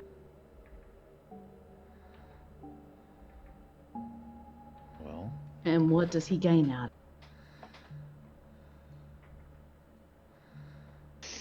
that we can figure out. But Because as I remember, when saw, you're dealing with Gregor, you're not actually dealing with Gregor. you're dealing You're with dealing with his sire, yes. who, And believe one me, is a lot older and smarter than you. I'm not doubting that. The only thing I'm thinking we can prey on is to some, especially noticing what Mademoiselle went through, clan means a lot. And I'm hoping that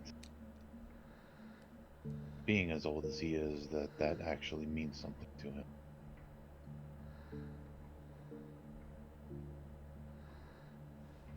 That might be an interesting avenue. Do you have a way to get in contact with Gregor? That is why I wanted to talk to Mademoiselle. They seemed quite close, so I thought they might be able to. If not, I can talk to my sire. He has contacts in the same city and might be able to get messages. You also know Pax is that actually Deja was in contact with Gregor a lot during that whole scene. Oh, okay. Pax is actually going to pull out her phone and she's going to scroll through and find Gregor's number, because when he got his new phone, they did trade numbers. Hmm. And she is going to send him a message saying, "Is this still active?"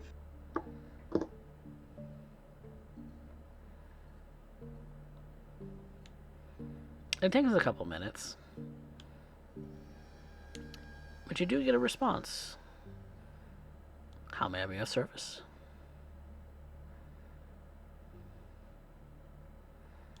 There you go, Alistair. Line of communication is open.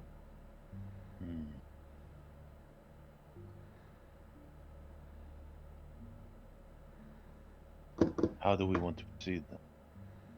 Pax is going to send a message back and says, "You feel like making a trip back? Be interested in having a meeting with you."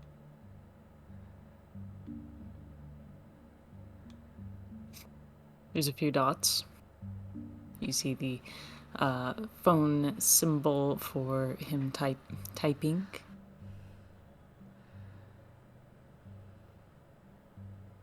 And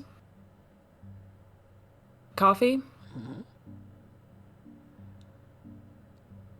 I want you to tell me, if I if we could do a high or low in your head, because Gregor is going to discuss with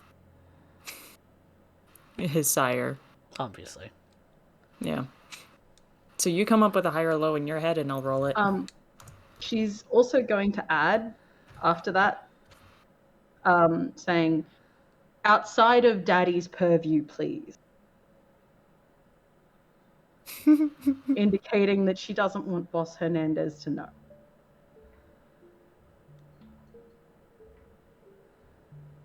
Okay. All right, you will tell me the answer. Coffee. It's a low.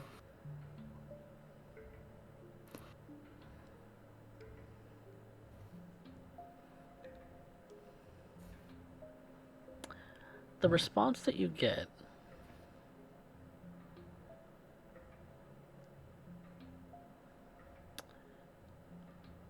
takes a moment.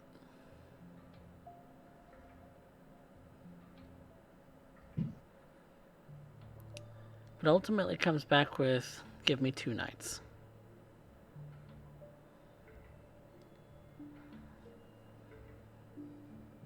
We'll be expecting you.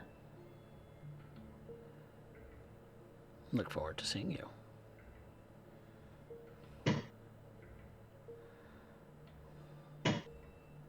Pax shows Alistair the messages. Says, there you go. And then deletes them. Excellent. We might be able to put our heads together and do something.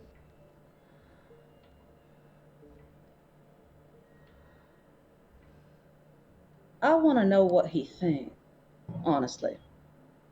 Yeah. I imagine But I that,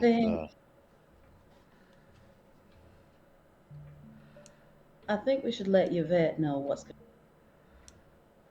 yes. I imagine this is going to be a very candid discussion. There's not going to be a lot of smoke and mirrors.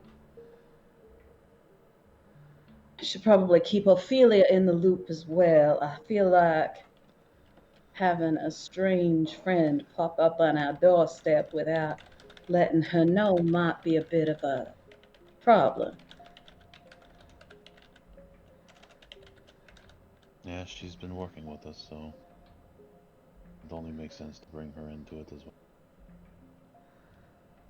And she's involved in the whole situation.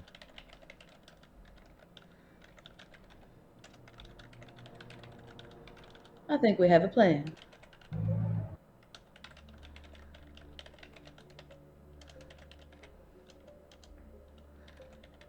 And I'll pull out my phone and pull up and call an Uber.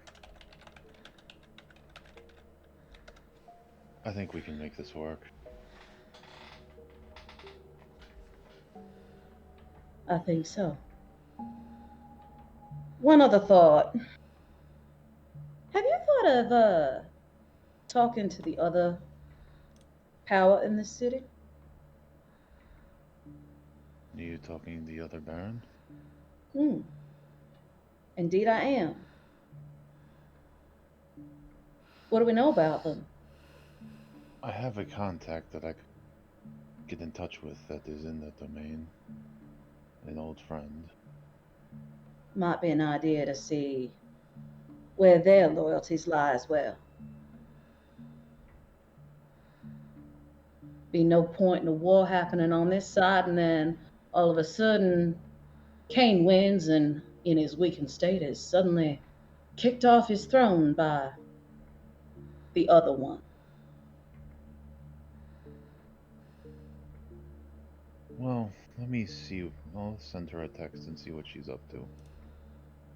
And Coffee, I will send a text to Anastasia. Anastasia. Anastasia. The lovely Anastasia.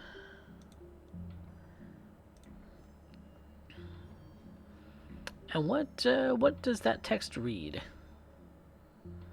Hey, darling. How have you been? It's been a while. I was wondering if you wanted to catch up and talk shop.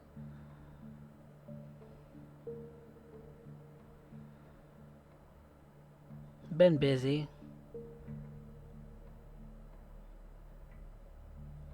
Where do you Hope you're want to not catch up? being. I'll look at Pax before I reply. Should I bring her to the coterie so she can meet you? Do it in neutral territory. 6. Okay.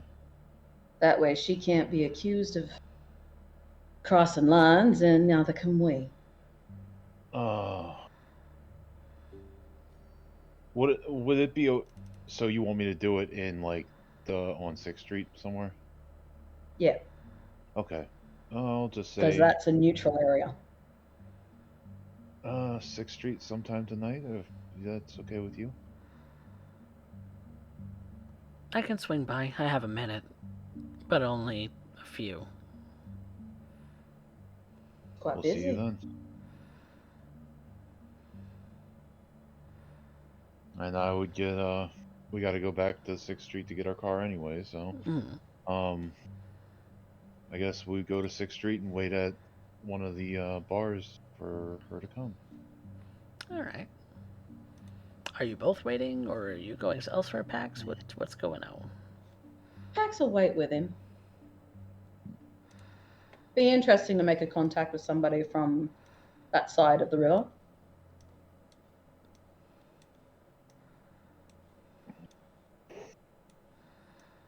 Okay.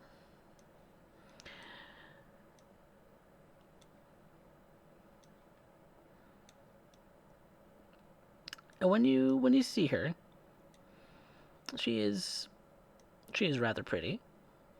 Red lipstick, much like yourself, Pax.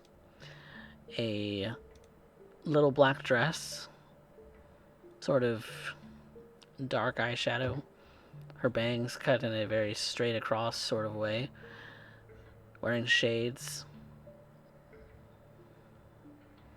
even at night. She kind of casually kind of rolls up to the car, Alistair, since it is your vehicle, and kind of eyes you for a moment, realizing that you do have a passenger already. I would step out and greet her.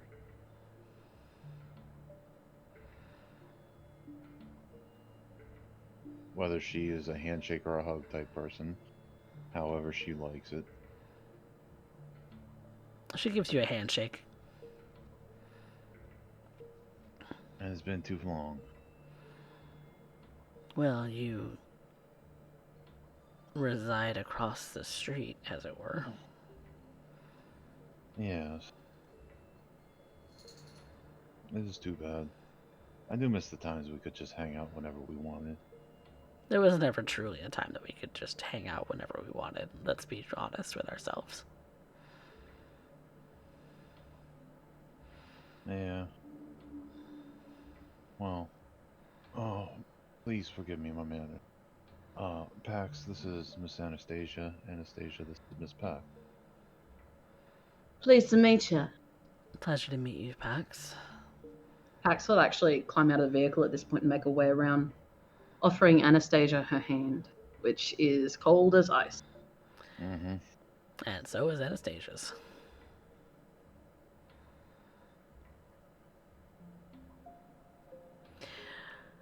Great, no mixed company. No. Coterie we can... mates. She looks between the two of you. Yes. Yeah. Because I was going to say you make an odd couple. He's cute, Oh. but not my type. You, on the other hand. Sorry, honey, I'm taken. Damn. Just my luck. Ain't that always the truth? Too many times. It's not that I've never tried with girls, but they were never much to my liking. But Oh, yeah, that's that's not right. why.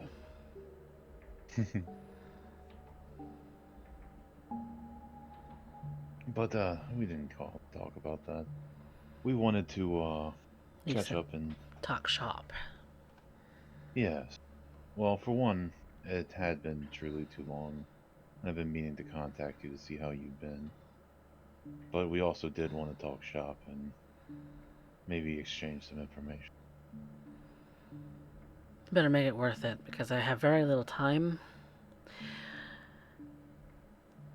And things are starting to get stringent, let's just say. Things a bit tight over the other side of the street. Over every street. Surprised you're not in on it. Given what I've heard Oh, I'm about in you. on it. What have you heard about me?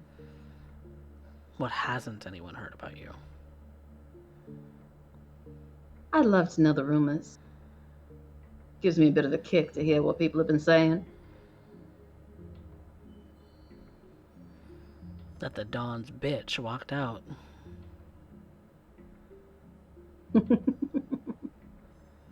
Anybody say why? Personal differences. Interesting. But who can really tell? Who can? Anyway, that's all beside the point, because that's really, rumor can be anything you want it to be. And, well, your business is not my business. My business is, well, my business. And So, what is your business? like I said, it's my business. Damn. Sorry, honey, I'm not having anything that I say get over to your little boss. You might have walked out, but who knows when you're gonna get crawling back to that lap. Well, I'm doing everything in my power not to. Mm-hmm. Alistair, is there some place we can talk privately? If that's what you wish. Pax, excuse Don't me. worry. Don't bother. I'll just go find something else to do. And You with do that, that. Pax walks away.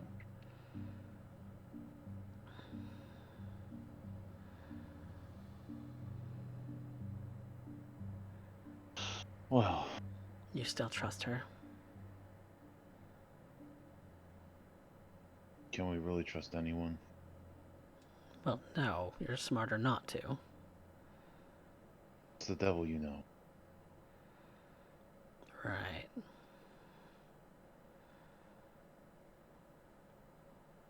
What's this about, But Al?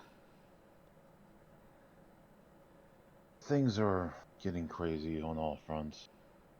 And we wanted to know how things were on Baron Santos, where the Barons stand. Uh-huh. And I'm just supposed to tell you willy-nilly?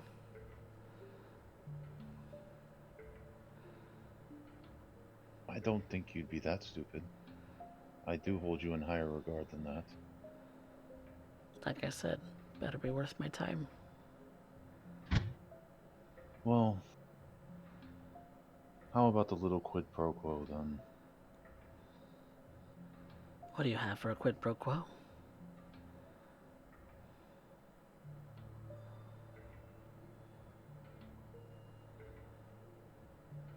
Asking each other a question each and answering. Oh, jeez. 20 questions, really? What do you want to know? What do I I can want tell. to know? Yes.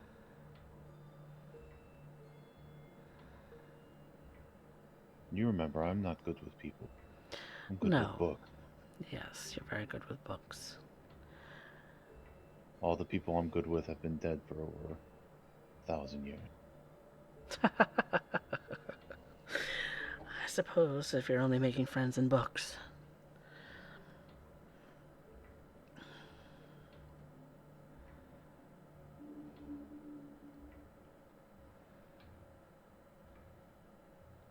You said something about allegiances. Is that kind of the gist? Pretty much. Well, a couple of things are obvious. There's no love for Baron Kane, and the fact that you're on that territory kind of puts a little bit of a bad note on you. Yes. Well, one really. It was one thing when you were just a Tremere.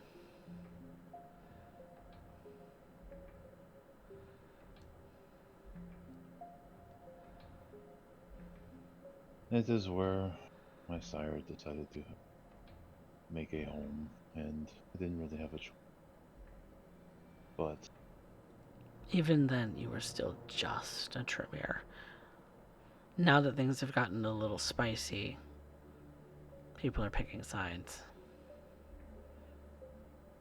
And, well, you've picked one. this is true.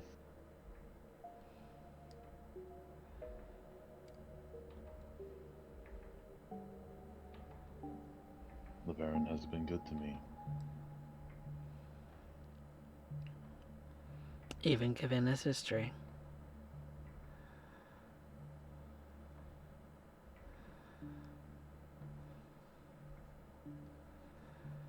There's something you should know about your Baron.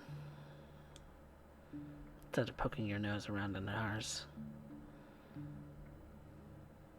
What would that be?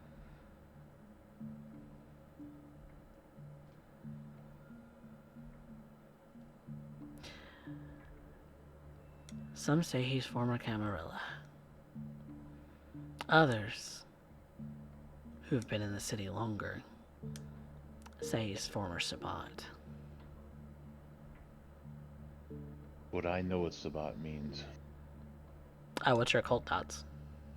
3 dots, I believe. Yeah, absolutely, you know what Sabat means. Okay.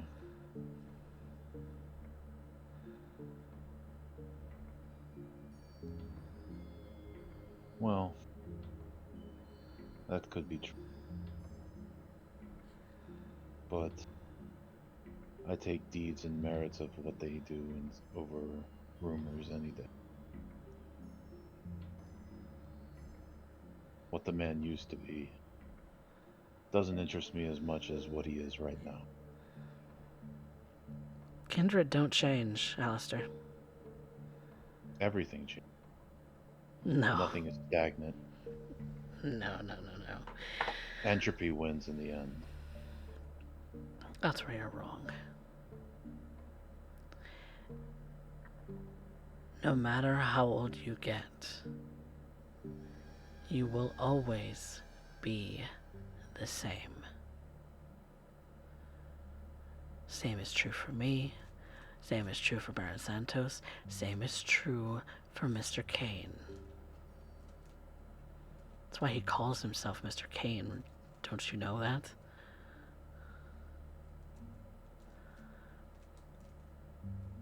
Believes himself to be the actual Sword of Kane.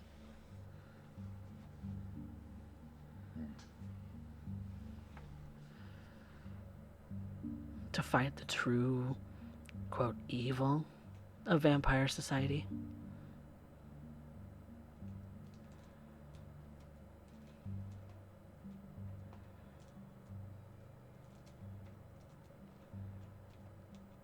Well, we deal with the hands we were dealt, and I've already shoved my chips in.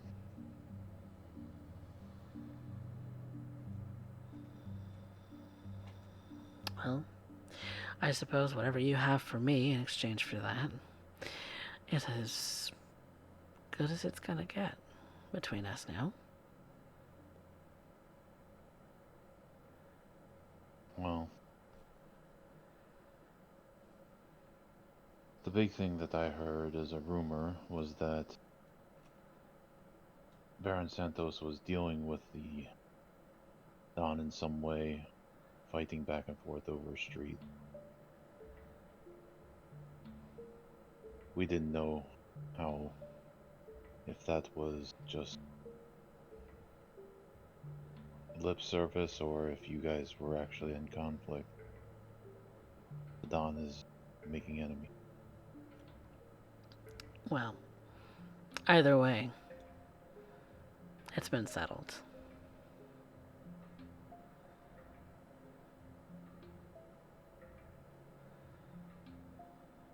So you don't have to worry anymore. We're perfectly fine. Hmm.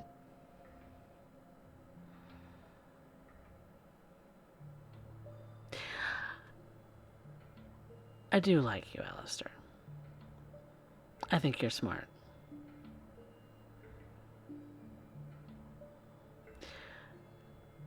But I really think that you're backing the wrong one.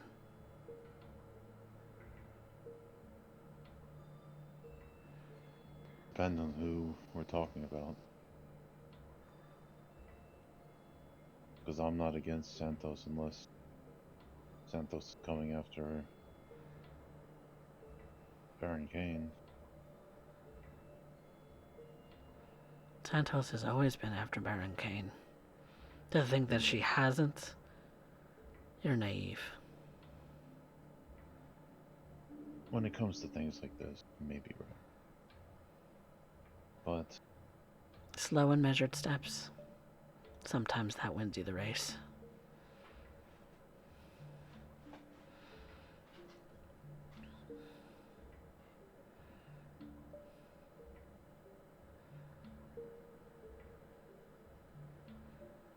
And I meant it to be a little bit vague.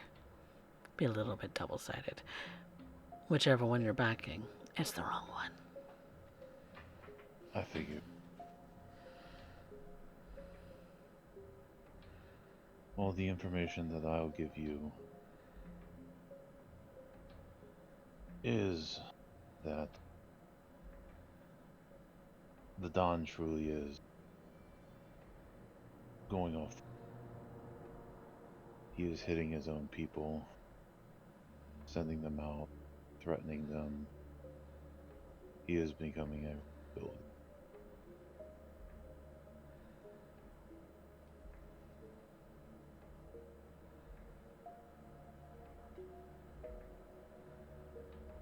Well, when it becomes our problem, it'll become our problem.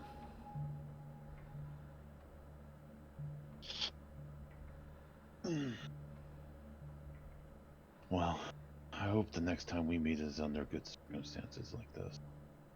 And Yeah, probably not. I can be hopeful. Remember, I'm the naive cute one. Naive, maybe. Cute, that's a stretch. Even you know that's a stretch for me. Well, maybe for you, but honey, I'm not trying to impress you. And I'll get a smirk on my face. You take care, Ernest. Yeah, Like I said, I hope the next time we meet it's still as friends. Or at least as close to what that word means can get.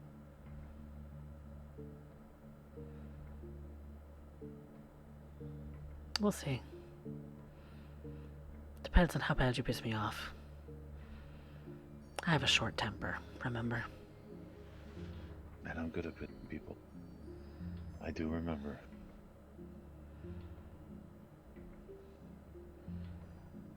Well, you get back to it. Take care. And I'll Toodles. wander off to find Pax. Pax isn't standing too far away. Just kind of standing, waiting. Anastasia takes her leave. Pax gives her a little wave as she wanders away. She doesn't bother to wave at you, Pax. Ooh, I see. Speaking of things that could have gone better, So what'd you get?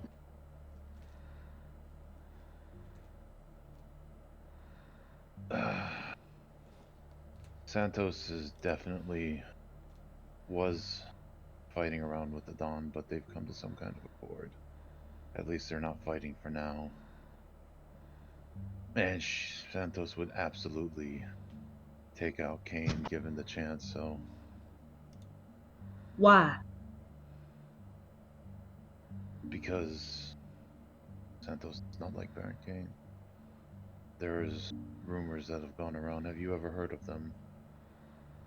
About Baron Kane? Would I know about the rumors concerning Baron Kane? Intelligence politics.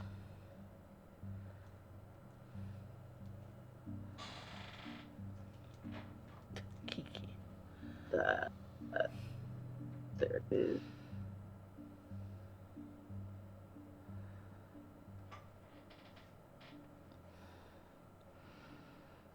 There's plenty of them that circle around, but there's some of them are far too vague to seem to have any kind of truth to them.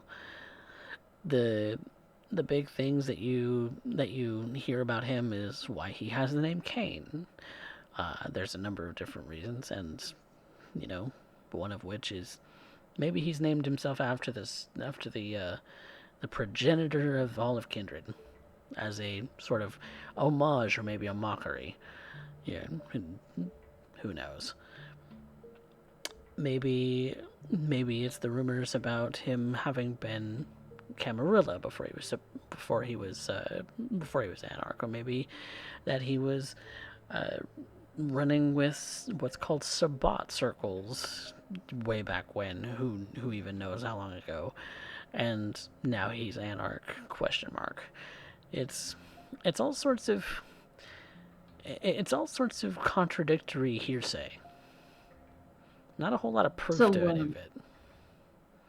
which rumors exactly did she mention? There are a lot. You understand? Oh, I'm well aware. When anybody gets around, they talk about the boss. They, particularly talking about the ones of him either have been Camarilla or Sabbat, and the fact that of his name, that he might believe himself to be an instrument of his justice. Now, ain't that interesting? Also, apparently, according to my friend, we're backing the wrong people no matter who we are on this side. We should totally switch to Santos. So Santos has it out for both, but she's made a deal with Hernandez. There's at least, I don't know if there's a deal been made or if at least it's a standoff. She was being very vague, and I did not want to give her too much. Call her back. Tell her I have something to offer her in particular. About Boss Hernandez.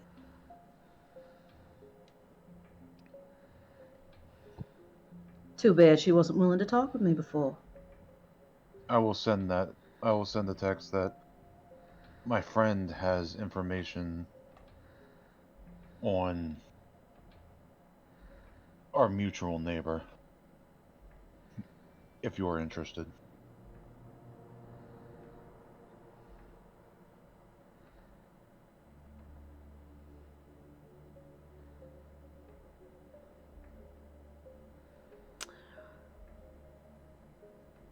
The response that you get back is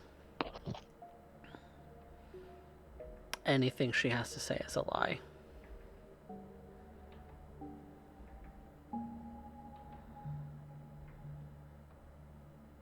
Well, if she wants to believe that. You can lead a horse to water.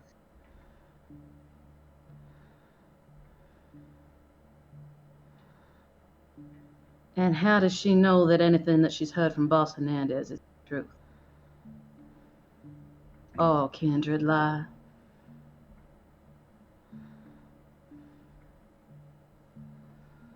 When we were coming up, she always had her head in the clouds. She's very different now, so I'm guessing they put a lot of boot to ass with her. She wasn't always the smartest, but she was driven. Kindred don't change. If she was gullible then, she's still gullible now. That's something you and her agree on that I disagree with. It's not just kindred that don't change, Alistair. It's people. Nobody ever really changes. Piece of shit is always gonna be a piece of shit. Well, we can have that argument another time, but the point is, what do we do from here? I say we prepare for Gregor and let the other two know where we're standing right now. Well, here are my current thoughts. Whatever she's been hearing, whatever Boss Hernandez has been passing over, he likely hasn't told them the whole story. So they're working off of false pretenses. Chances are he's playing games with. That's probably That's obvious. okay. That's the case. Chances are Santos is going to be making moves quietly in the background against Baron Kane. Which means we're currently in a 2-on-1 fight.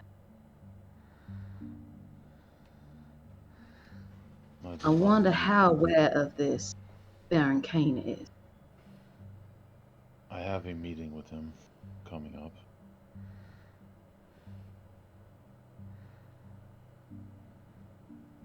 I kind of want to have a chat with Mr. Ball.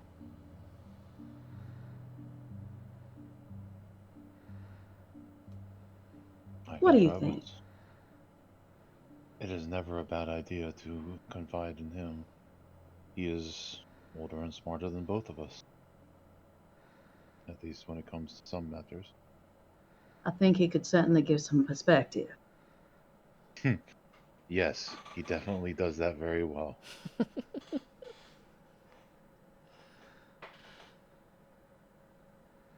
Before we head over that way, make sure you send him a message. Let him know we're on our way. I always do. You have to go I through the don't proper like channels. popping in on people unannounced. No, especially not because he is as busy as he is. I always make sure to go through the proper channels with him. It takes a little bit, but well, when you want to make a good impression, you got to do things. That's exactly right. All right.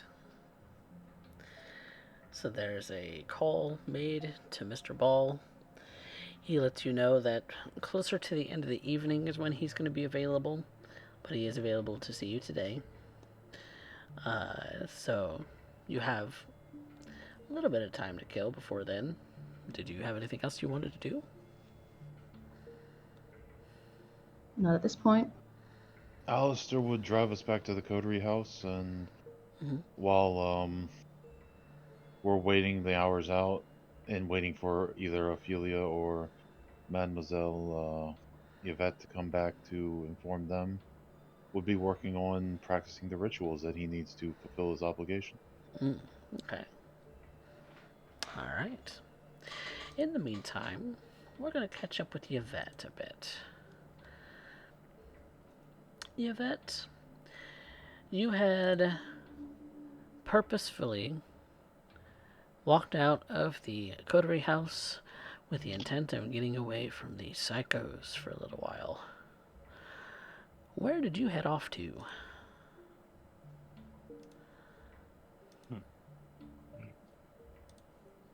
There is a gathering, to my understanding. Monsieur Pendam has ended up adding himself as a guest to a particular gathering, a party, if you will. One to unwind after a long amount of campaigning and other such busy work of which he is tied into. There is. I am not there under contract, and yet I am sure I can end up wrangling a invitation to rub shoulders with humanity. In truth, I have all too frequently found myself amongst my coterie, feeling ruined because of them. They have turned to something, a road I cannot follow. It is impossible. I end up having to observe kidnapping, human trafficking, diablerie. I left the Camarilla, hopes to end up coming to America to join in the Anarch Free States and hope to end up finding, if not the moment, to be away from such things. I knew always that there would be politicking and the angles. This world is not so kind. I knew this going in. But I thought when I joined this coterie that there was a chance to make a life.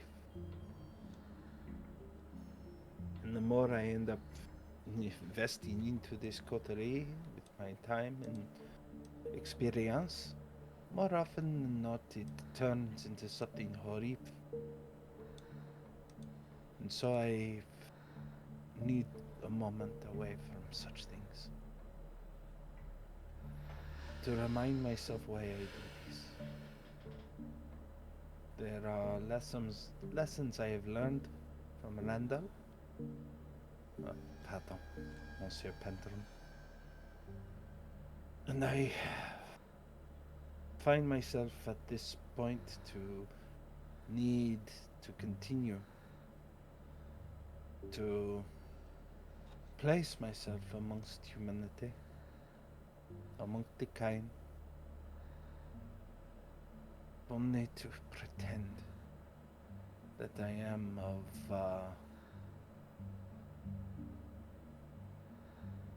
I'm not a monster.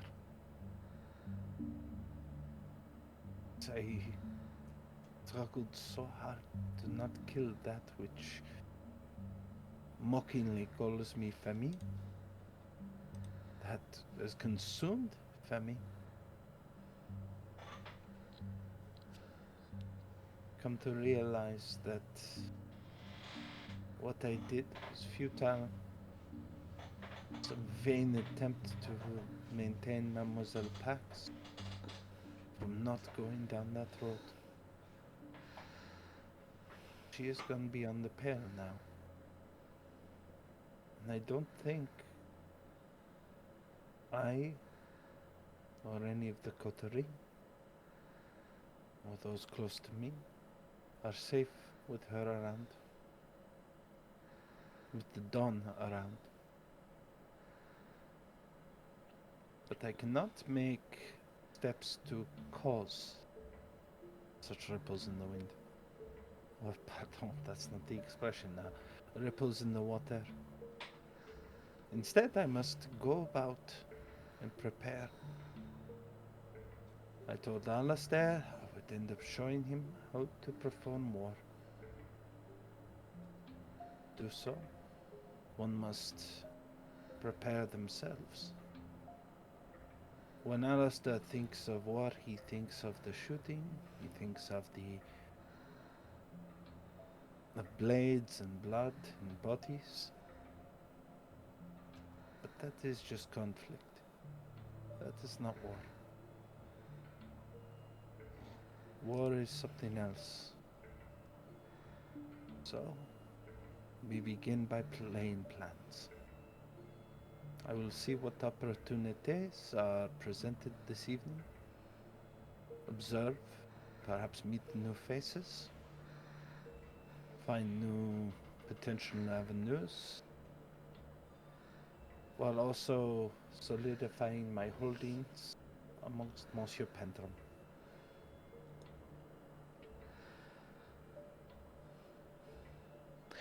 During the party, he does eventually, of his own accord, find you and kind of give you a big smile and say, "Glad you could join us, Mr. LaCroix. It's a big milestone. That it is. That it is. We're looking fairly positive in the polls, so it's the celebration." Of course, of course. I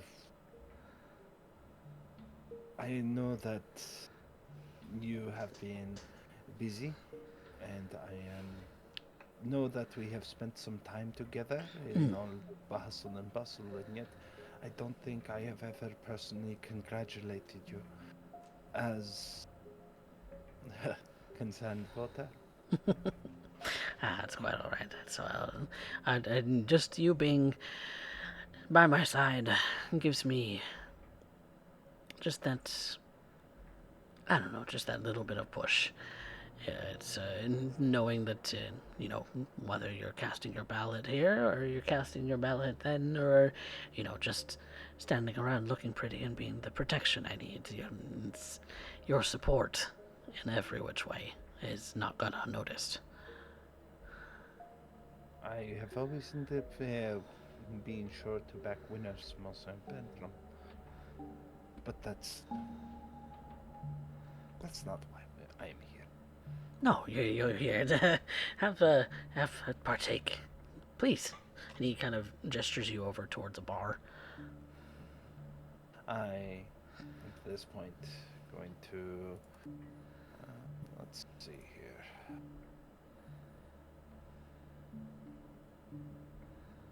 I am going to arouse the blood, All right, as I will be needing. blushing. Yep. Doesn't make you any hungrier. You can be grateful for the small things. I am quick to order a whatever it is Pentrum is having. I take no note of it. I simply sip it and try and enjoy myself as I look about the party, trying to catch for names that are not familiar for me to continue to end up discussing. This is a quick glance along the room. Perhaps, maybe even seeing another kindred.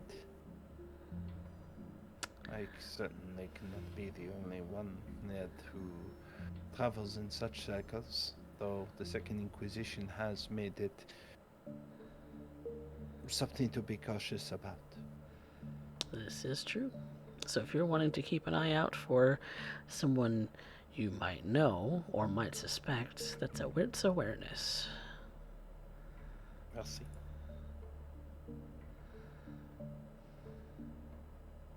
Toi. Okay. This first glance, you don't spot anybody that you suspect or might even know that is a kindred. So you could be maybe grateful in this small moment that no one else is in the room with you that's as blood-minded as you might be in this moment.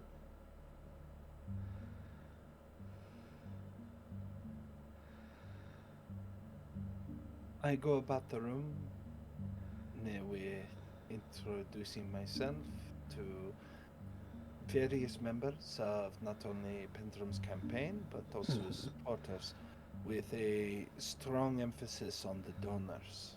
Mm-hmm. If only to end up expressing a point of business. Mm-hmm. I also make it a point to end up being sure that I am seen frequently enough with Pentrum, but avoiding photography if required or if capable. Mm-hmm. These are not usually the parties you wish to end up having spread all over the news, but it's refreshing to end up shaking hands, and for a brief moment I am reminded of Perry.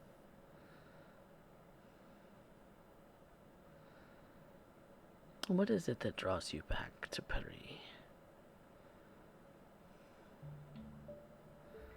In Paris,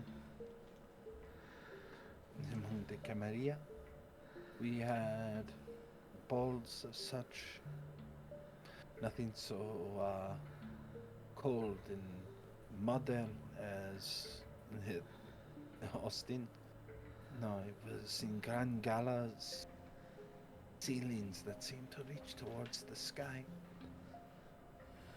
of old architecture and history and richness. Here it is something cold and distant, but the dance continues. I look at the way two people look at each other, knowing that they are in cahoots, plotting something. We see another two who perhaps this one is chasing a potential lover, if only for the evening. We end up looking over there to end up seeing dealings being made, to be surrounded again with it, to end up seeing those old instincts in truth. And I'm beside Pendrum some days, or some nights I like to think it was as though Jacques were there, and watching him deal and wield his authority.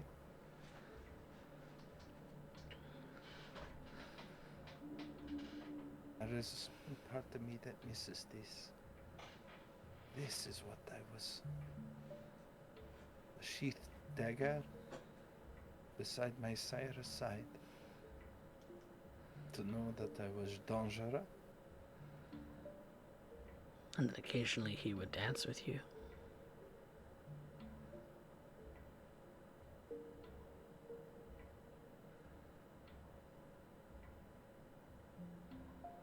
She tries to settle herself when she thinks of such things. It is difficult to end up being back here, if only that this is.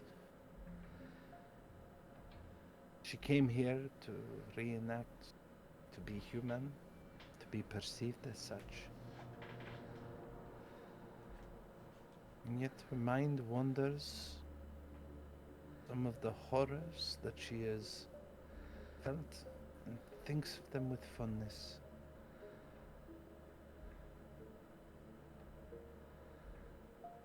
Perhaps this is the most concern. Yvette must balance it out. Too long for the thing you've ran from.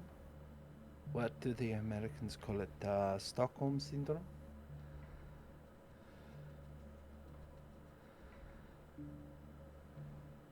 Before Yvette can snap out of it, she already realizes she's invited someone to dance. She's going about and just finding partners, trying to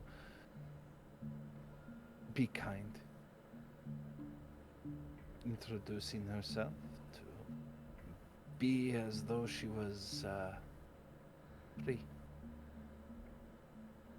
the way the Anarchs promised her to be. Before you really kind of catch yourself, you find yourself in front of a specific person who's kind of swept you on the dance floor. I find my hand is taken without question or what have you. I am already taken and falling into step, something older. When I look up, I end up seeing what I presume I'm seeing. It's Baron Kane. Monsieur Kane. Hey, Madame LaCroix. she continues to move in step with him. I did not think I would ever get the honor. How can I resist? She continues as they dance to have this conversation. What brings you to this party? I was under the impression you did not leave your castle for little anything less than a cart of gold. I do occasionally leave my little abode from time to time to surround myself in what this city is.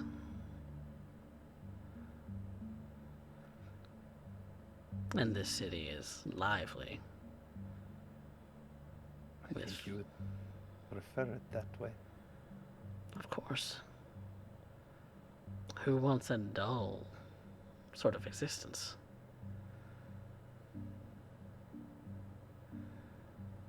She lowers her head, perhaps reflexively. Perhaps the stress of Pax has eaten at her as she lowers her head. Not to say that the ordinary isn't as exciting.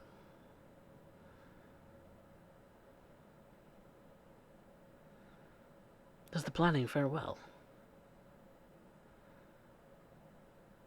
Pardon? Your engagement, the planning. Yes, yes, monsieur.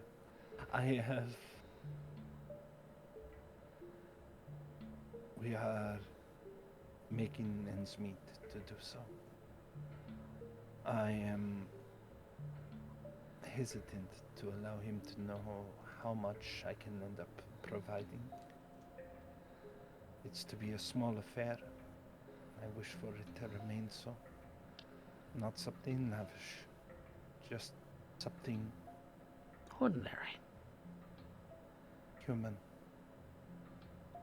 and human.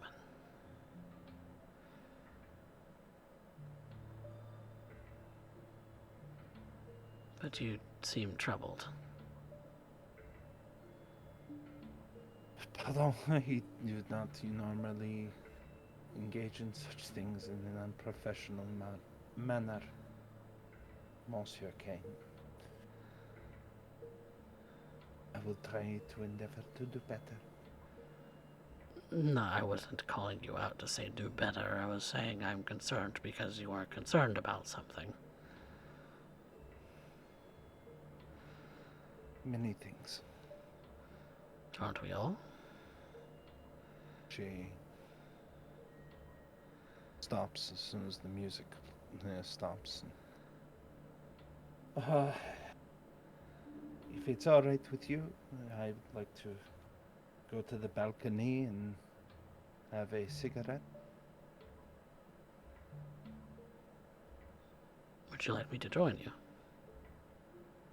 She places her arms around his, allowing him to guide her. A action she does as part escort, part the bodyguard, and does so as a service to her baron. Or perhaps this is just the closest thing to normal she can ever experience. He leads you out towards the balcony so that you could feign a cigarette if you wanted to.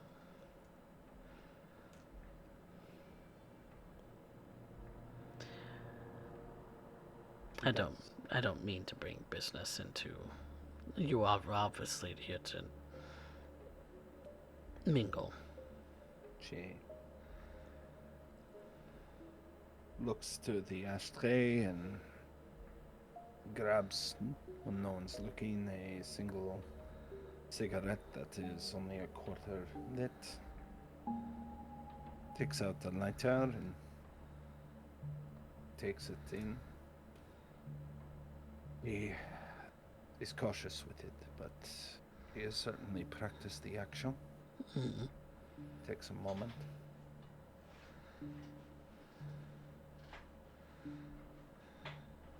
She looks around to be sure that they're not being watched.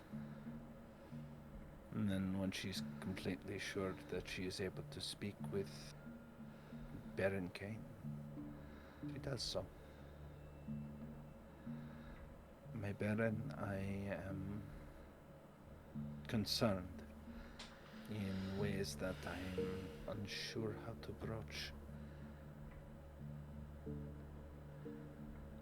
And Perhaps I have gone too accustomed to being at my sire's side.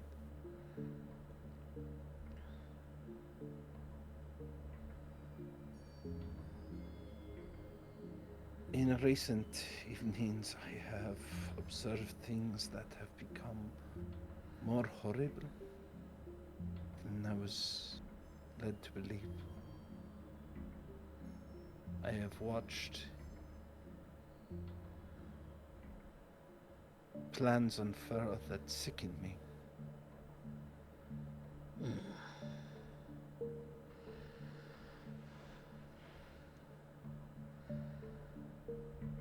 I came here in hopes to be away from the Camarilla. I have came here because I was promised Anarchs would be the path to be free. And yet with that same freedom to watch what they do, I find it horrible. And I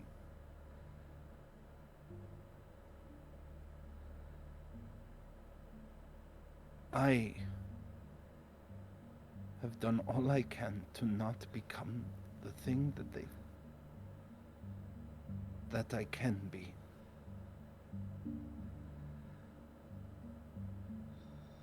I am sure it has crossed your mind that a Ventru in your abode would eventually attempt to rise to power. Perhaps at your side, and maybe in time try and usurp your rightful place. It would not offend me for you to believe such a thing is possible. I think it's always possible. I had a discussion with your rival on the south side of 6th Street not too long ago. And what did Santos have to say? Nothing we haven't already discussed, but I found something peculiar.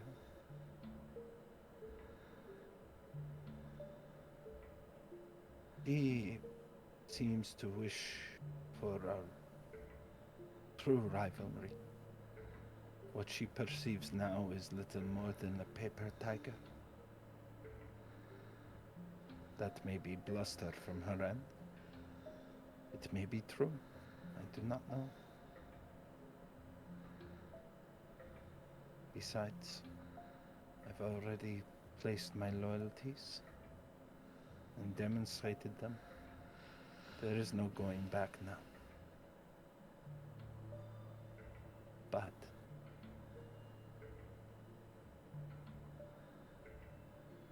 I struggle to end up knowing what my place in all this is. Torn between two worlds. To wish to end up being among the mortal. To wish to be whole. To live a life we have eternity, and yet we squander it with our own squabbles.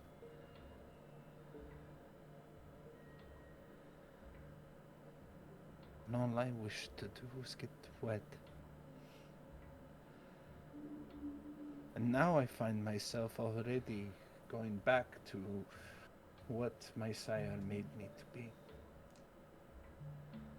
Preparing for war. Even now, in a night where I should just be dancing it away. I should be pretending to get drunk and get into some hijinks, perhaps find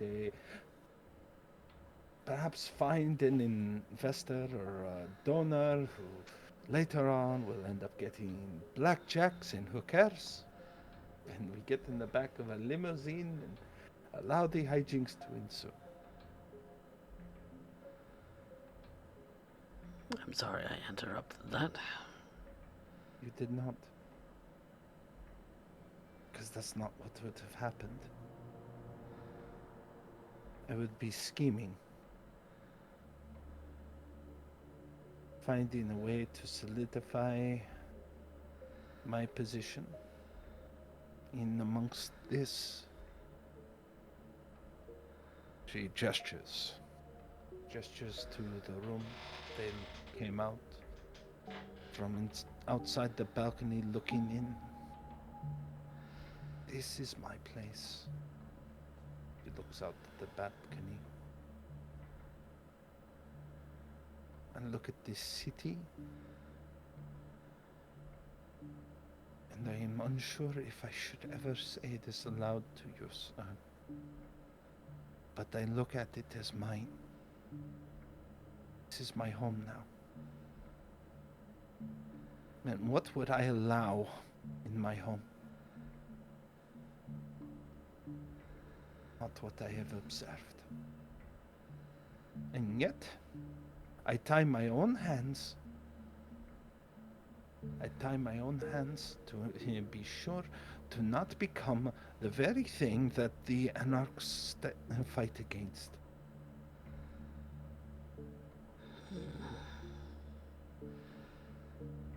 I turn my back, a blind eye to the things that have become so detestable.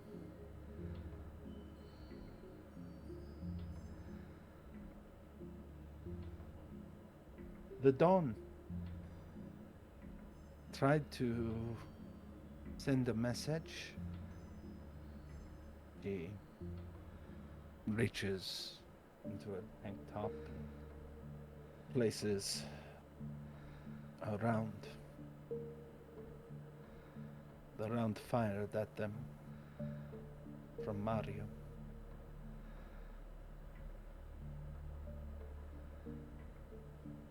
I had heard about that. And yet I did not come to you because I did not wish to escalate a conflict.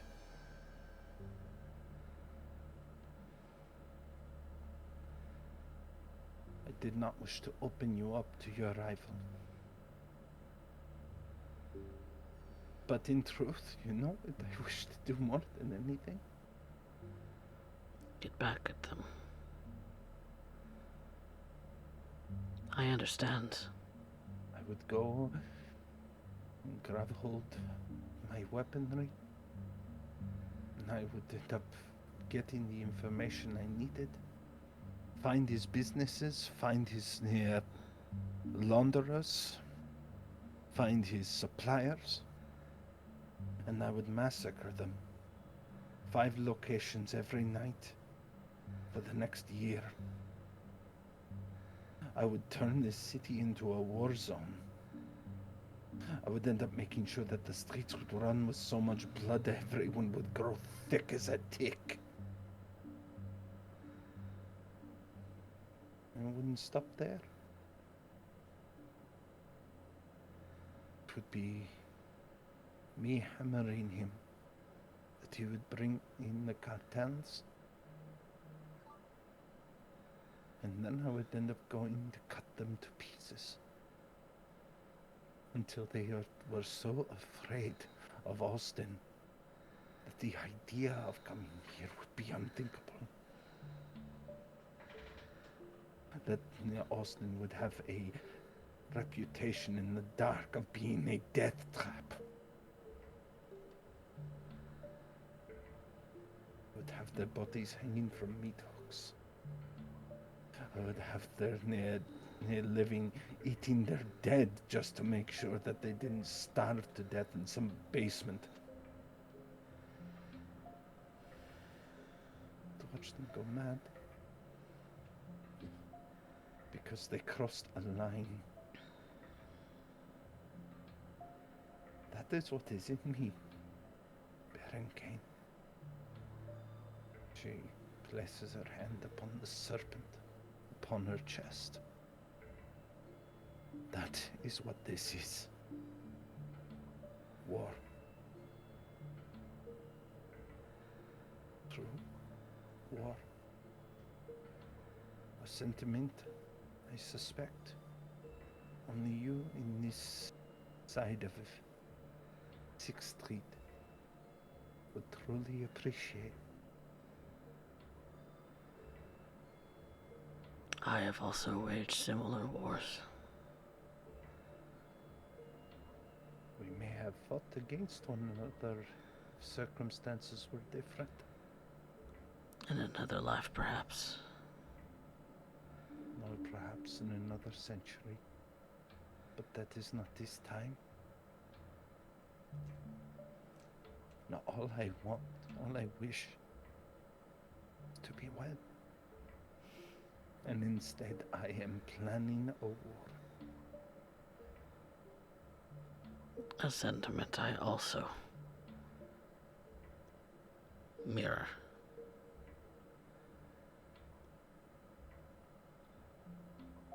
I have met your child. Miss Lugosi. Oui. How is she? If I were to be honest, I think she shares my distaste. Good.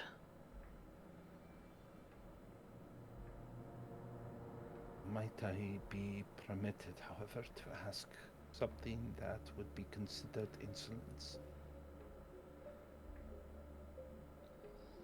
We are anarchs. We are equal. Some more than others. Why, Miss Lugosi? Ophelia is not made for this world. And you, a fiend, embracing someone like that.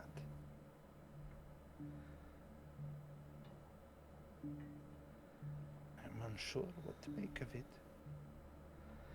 She is not made for the cruelties of this existence, far less the cruelties of your particular gifts. And I hope she never learns them.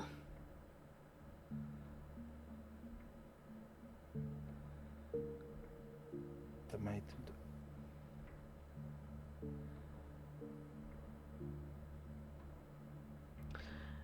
You Why, must do what you feel is Ophelia? right. Ophelia.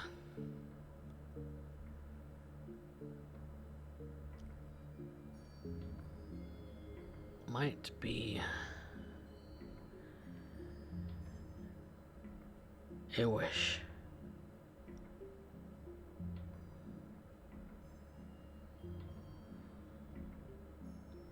You wish that you could have had a life in life.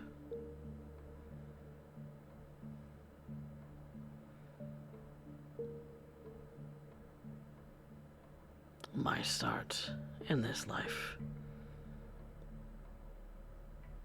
was not kind. I'm told fiends are they are.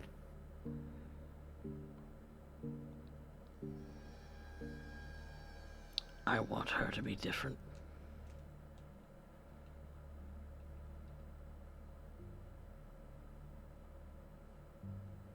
If that is the wish of my Baron, then it shall be. I want her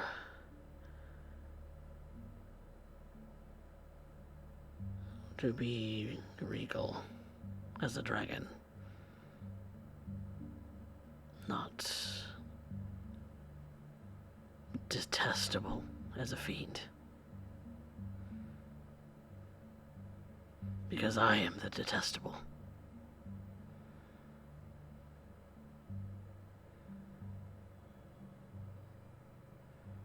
I do not wish her to be like me. You believe you can be redeemed? It may be too embracing late for her? myself. I wasn't lying when I gave her a promise.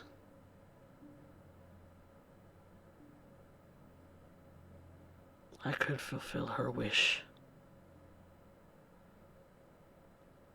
She need only ask.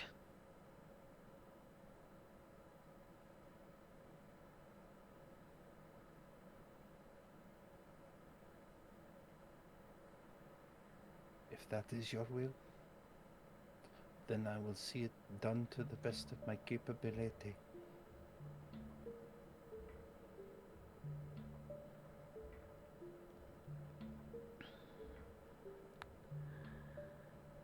And it was the completely wrong time and an impulsive choice on my part.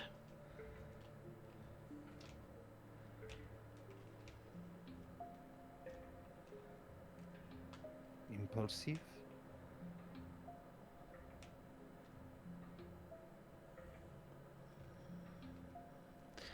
I must have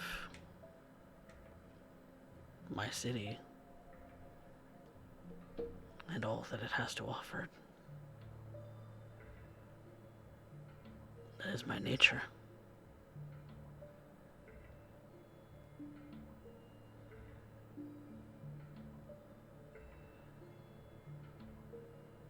Just as you.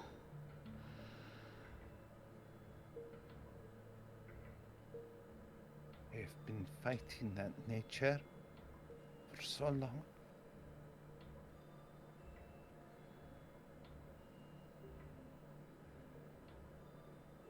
Terrifies me.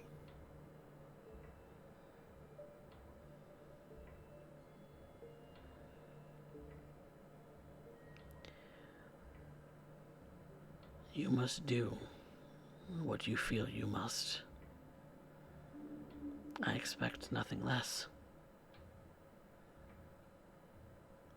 But that is your choice, not mine, to make for you. I am not Camarilla.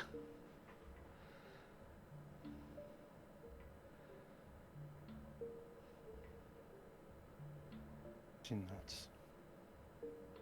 She takes one last drag of the cigarette and hashes it out in the ashtray before the ember gets too close to her fingers. She leans on the balcony, arching her back, looking up at the rest of the building towards the sky. The light polluted sky with hardly any visible stars.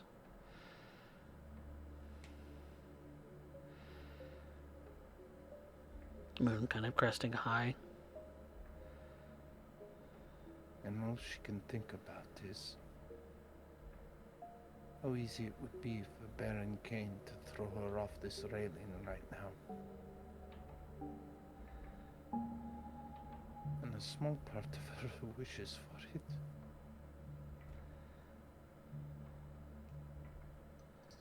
For she writes herself. Baron, I intend to get what influence I can within the political parties,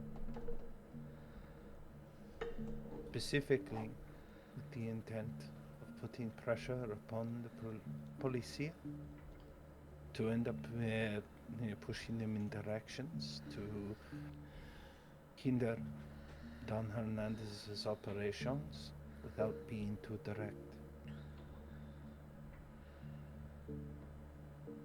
I am looking to take on what I will become. I will live the next few years as a wife with a stepchild. I will do for that family what I can to live a beautiful life, and in the same time preparing for my inevitable departure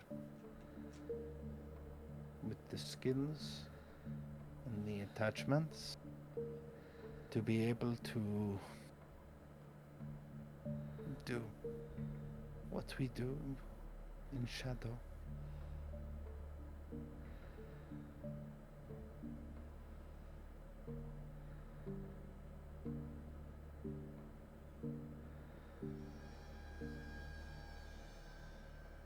See to it.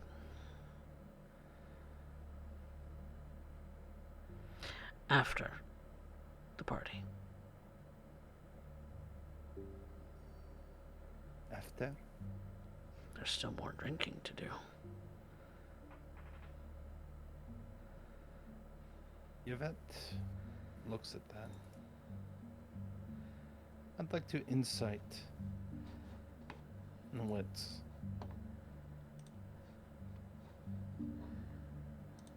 I'm trying to end up understanding his motivation as to why. Why that would be what he says. Okay. Not great. Okay. Wait.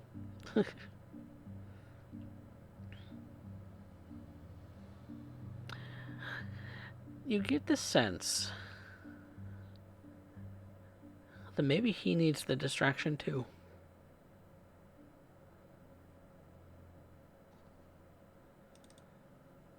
She stops for a moment.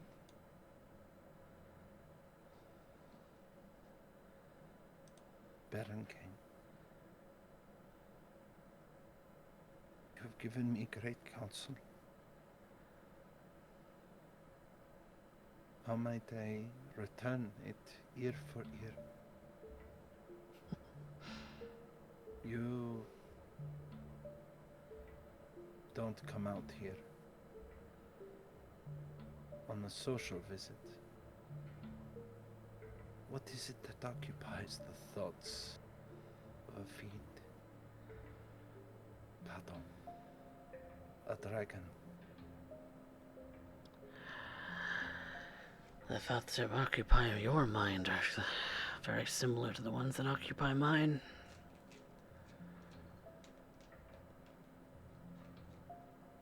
Tenfold. Tell me them. What was it? What was the word that Pax uses? If you would be so kind. Consider me consigliere? Consigliere? Merci.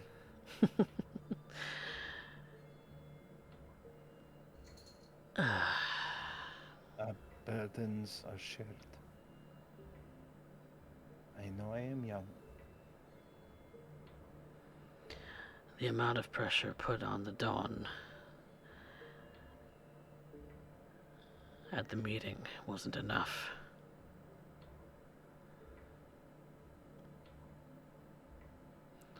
Wasn't enough for him to be satisfied.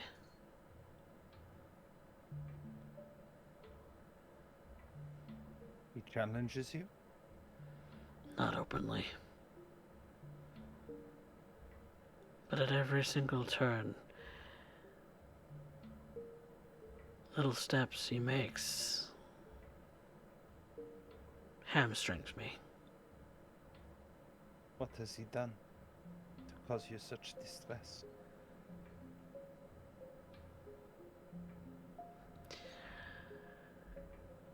I know that he has had dealings with Pendrum. Oui. That is why I had run interference on your behalf.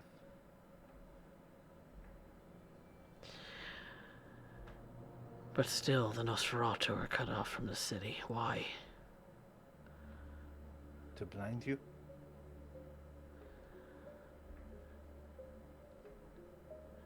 And if I'm blinded and Santos is not, she will slit my throat.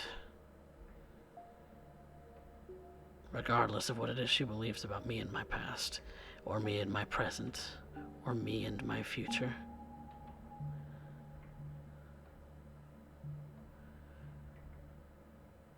That will not happen, my Baron.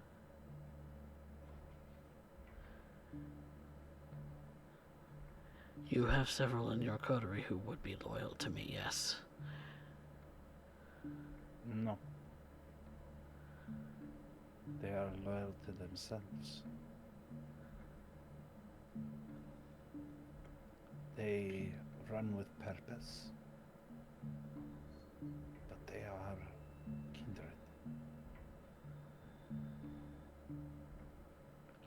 A Malkavian prince once came to Perry. from America, at the city of New Salem. Hmm. His name was Prince Abraham Wolf.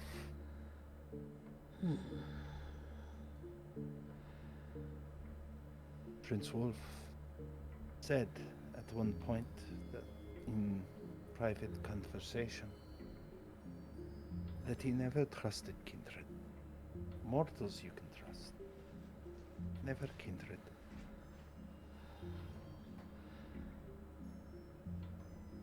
Half of what Kindred says is veiled truths, and the other half is blatant lie. Oui. Even when we must speak the truth, it cannot be so. He blinds you. My coterie has already taken actions to help alleviate them of certain crises, but they do not have the view you and I have. He looks out over the balcony towards the city. You are right. How can a mad woman herself see the glory from the mountaintop? Or the researcher who spends more time with his nose at the spine of a book than he does to see the vast empire?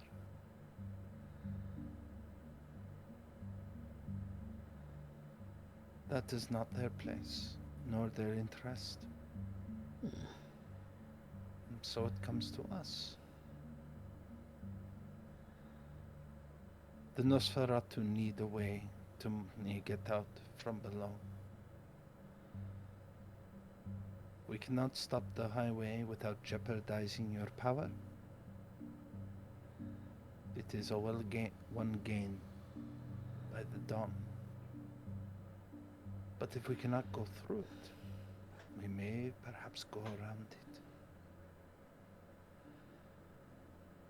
Highways need gas stations. Highways need mini marts for travelers. They help out in long-term road trips. This is true. It would seem to me that we can turn this little plan on its head.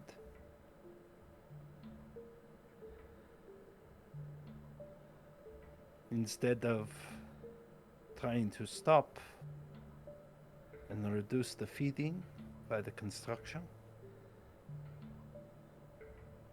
we instead populate it with individuals who are leaving or coming from Austin. It would make easier hiding should feeding go wrong. The Nosferatu are quiet like that. And now, that very same highway is one that the Nosferatu can report to you when he ends up bringing his cartel goons.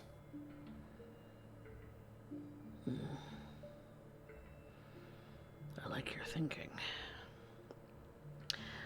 Well, Must admit that my head has been fairly clouded. you have enemies on all sides. And I do not believe you have ever worked with a Ventru. Oui. Mr. Ball is the first. Perhaps Mr. Ball is too modest to say so. He is intelligent.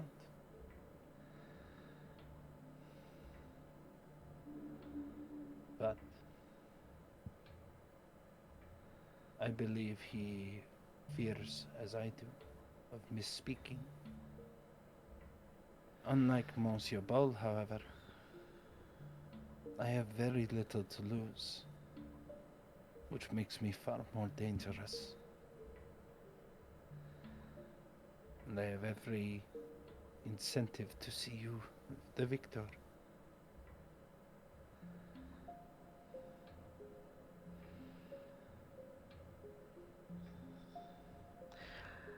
Then I shall perhaps set up a meeting with Mr. Ball and speak with him frankly, as I would hope he would with me.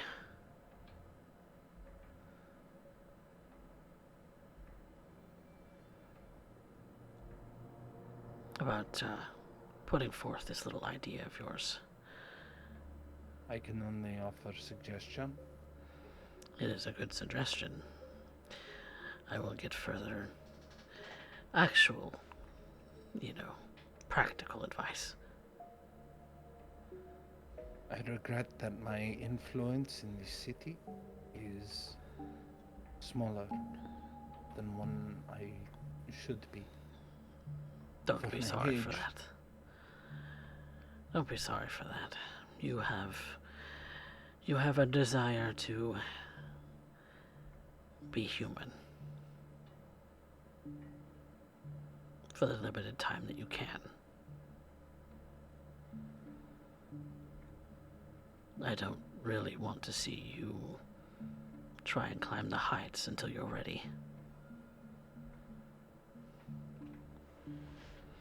Same with Ophelia.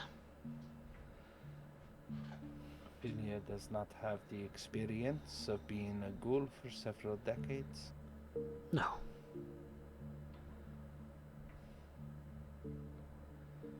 Give me a small amount to work with to lighten your burden. I will lighten Ophelia's load. If only for a moment. You said that you and your coterie were already making steps towards the improvement of the situation on the Nosferatu. This idea of yours to not hinder the highway but build properties and such in that direction, I think Ophelia would actually work really well with you in that regard. She is a realtor. Excellent. She's done more residential. The cartels will try and end up pushing a racket there, threatening properties and what have you. That is why we need it populated. And that is why the Nosferatu are needed. Because if that becomes their hunting ground, and you expressly forbid cartel from assisting the Don coming along the very highway he built, well then, Kind of puts a damper on his little project. I told you, I am at war.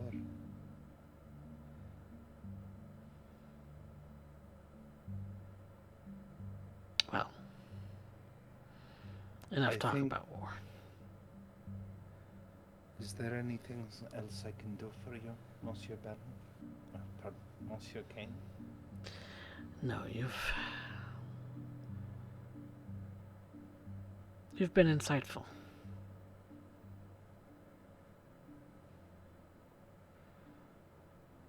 I will continue to serve to the best of my ability. However, I think I would rather have a drink with my future husband now. Of course. She opens up her phone, begins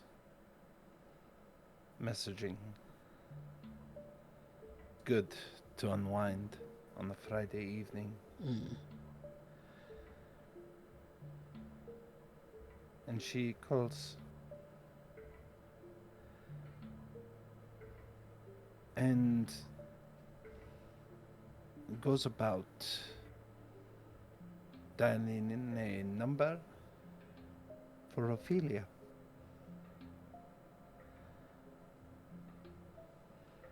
All right, Ophelia, you get a ring on your phone. Hello, this is Lugosi. Bonsoir, Mademoiselle Lugosi.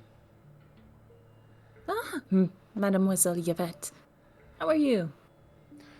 I was wondering if you have eaten this evening. Not yet. I'd be more than happy to go get a midnight luncheon. Not quite the same as our usual delicacies. I mean, quite literally, having dinner with the family. With the family. Me? Very well. I will pick you up. Or pardon, I will end up giving you the address shortly. I would suggest you, how do college students call it? Pre-game. Oh my, that kind of evening. All right, I very think well. I will surprise you. Well, I'm quite excited. I'll be meeting you shortly. Thank you. She hangs up.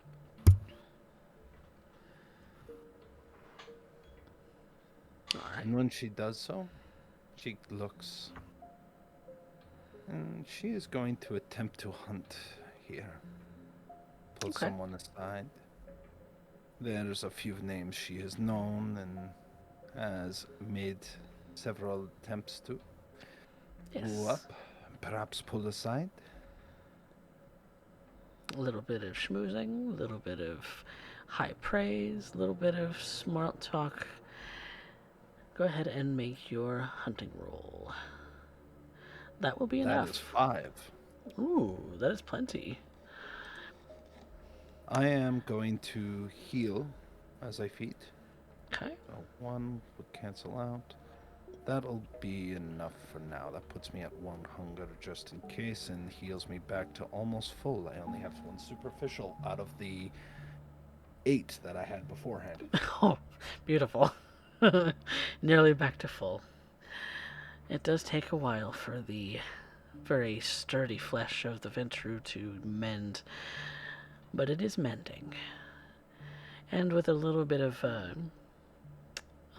suave talking, Yvette, you are able to get the amount of blood that you need from this lovely gentleman who has just been a delight.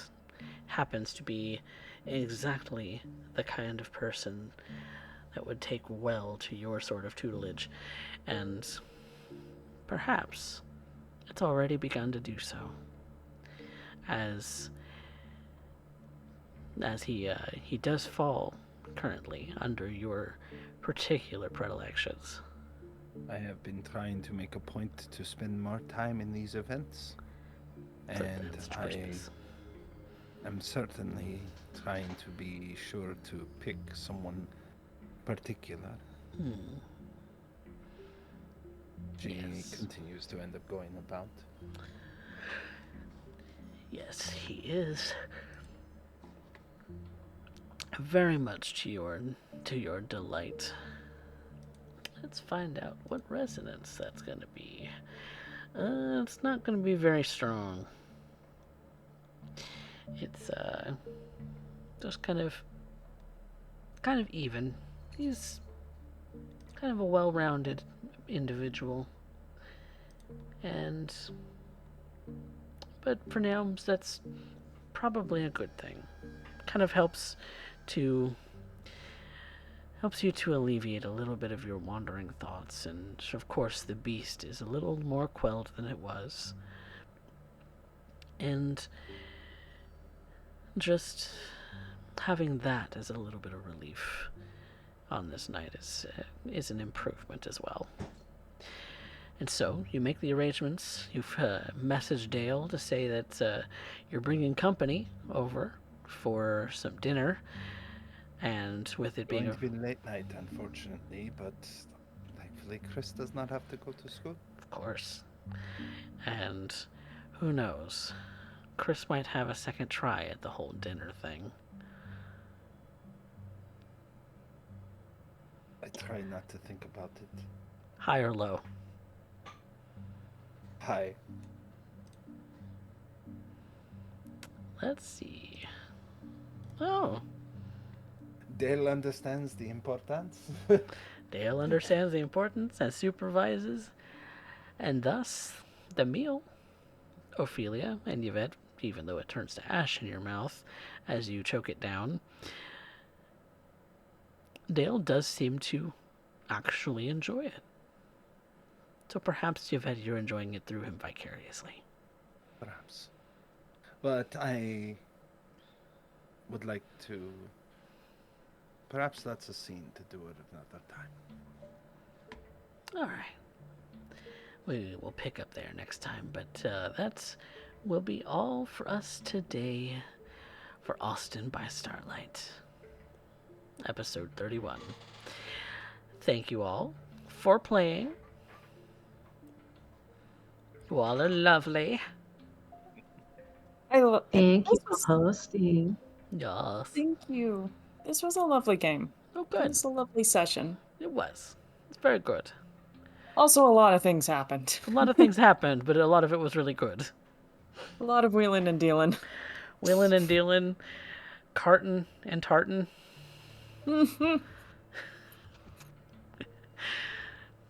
Just all sorts of things just happened today. So, but yes, thank you all in the audience for coming by. Pardon me. For the lovely session with my cast. My cast has all been great, and thank you all again earlier today for the hype train. That hype train got up to nearly level 3, so we're Yeah. we're halfway to our 50 sub goal, because you get more emotes at the 50 subs. And so, we're very close also to 500 followers. So if those two things kind of coincide, there's going to be a special stream and a special giveaway, maybe. We'll see.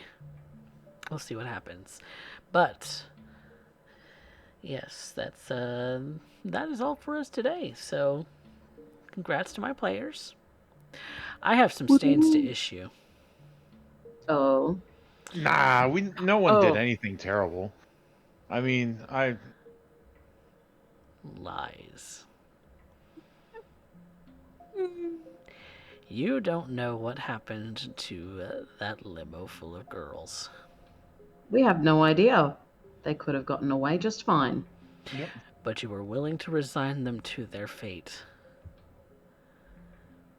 So that's going to be 2 stains each. Okay. And down to humanity I go. And so, roll remorse, Pax and Alistair.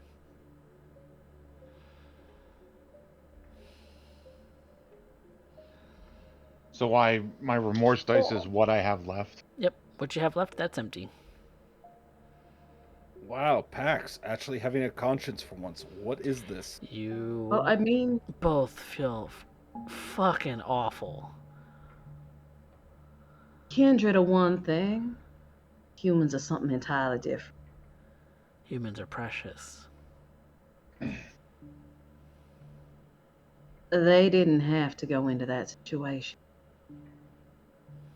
There were 100 other avenues we could have taken. That's the one that ended up being the case. And you feel terrible about it. If there was any way at all that there would be some light at that end of that tunnel, that they got away scot-free and you knew, you would feel so much better. But right now, you feel like hot garbage about it.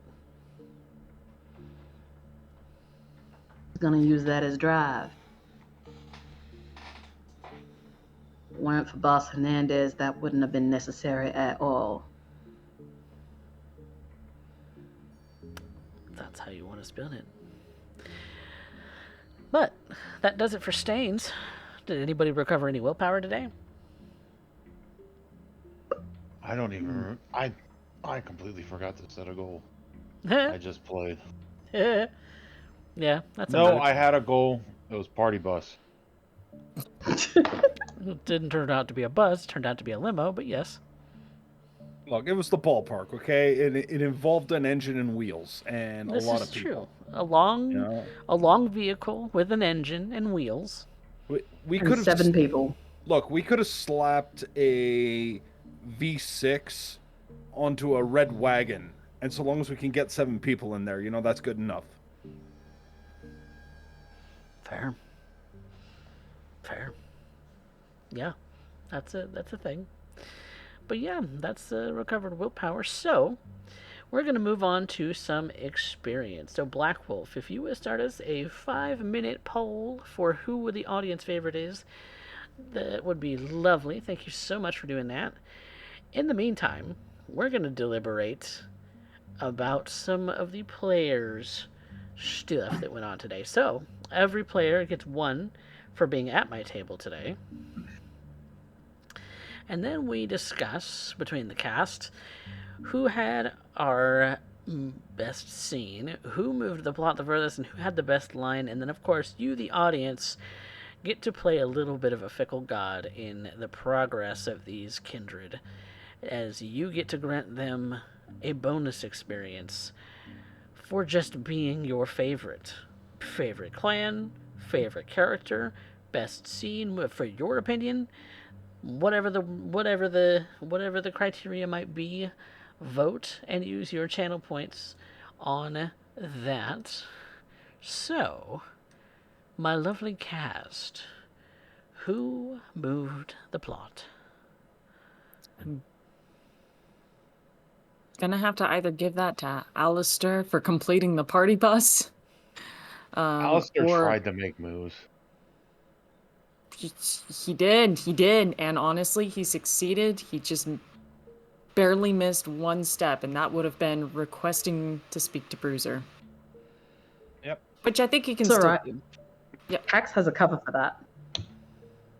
But yeah, congratulations. You Yeah. actually grabbed a plan and you executed it. Yeah. So welcome. You're now the I'm power sorry. player. I'm sorry if I seem a little bit like I'm not understanding some of the things, because trust me, I've been trying to wrap my head around this whole party bus thing this entire time, and it just never clicked for me. And And it's another thing, like I've noticed sometimes with me and you, there's a little bit of a different play style where you want to understand everything going in, and sometimes I'm like, and then that's how my we'll brain. get there in the end, and we just work off of each other, Yeah, sometimes. and we got to figure it out. I think it helps too to have another player in the scene to help you push that along. Yeah, because my logic So- is very different from everyone else's logic, and I need to understand your logic in order for me to understand how to work it. So it might be me asking a lot of questions of, okay, how are you doing this? How do you want to do this? And sometimes I'm just like, fuck it, roll the dice and see what happens.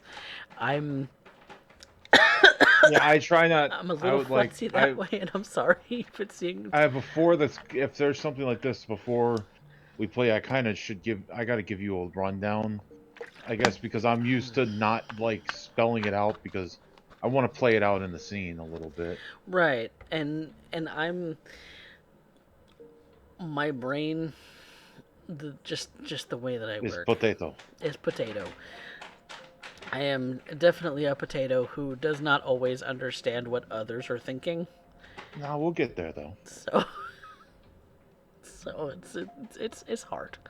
It's hard, and sometimes that might come across as like a little bit of like I'm putting up walls, but I'm really not. I'm not trying to put up walls. I'm just trying to understand what you're trying to do and how you're coming to that conclusion, some sort of thing. So. And let's face it, sometimes my conclusions or ideas are kind of.